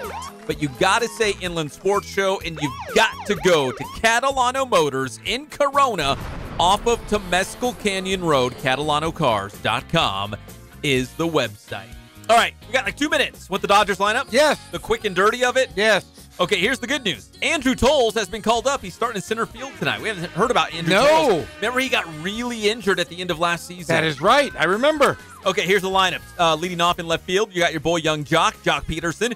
Max Muncy, 20 home runs on the season. Chuck Muncy could run, and now he can hit a baseball. Unbelievable. love this guy from out of nowhere. 20 home runs. He's starting at second base, hitting second. Your boy JT hitting third at third. Cleanup man at first base, Cody Bellinger. In right field, the all-star, Matt Kemp, hitting fifth. Behind the plate, hitting sixth, Yasmani Grandal. Chris Taylor, he's the man at shortstop tonight, hitting seventh. There's Andrew Tolles, hitting eighth in center field. And pitching tonight for your Los Angeles Dodgers, a young up-and-comer named Clayton Kershaw. Oh, that guy. That guy.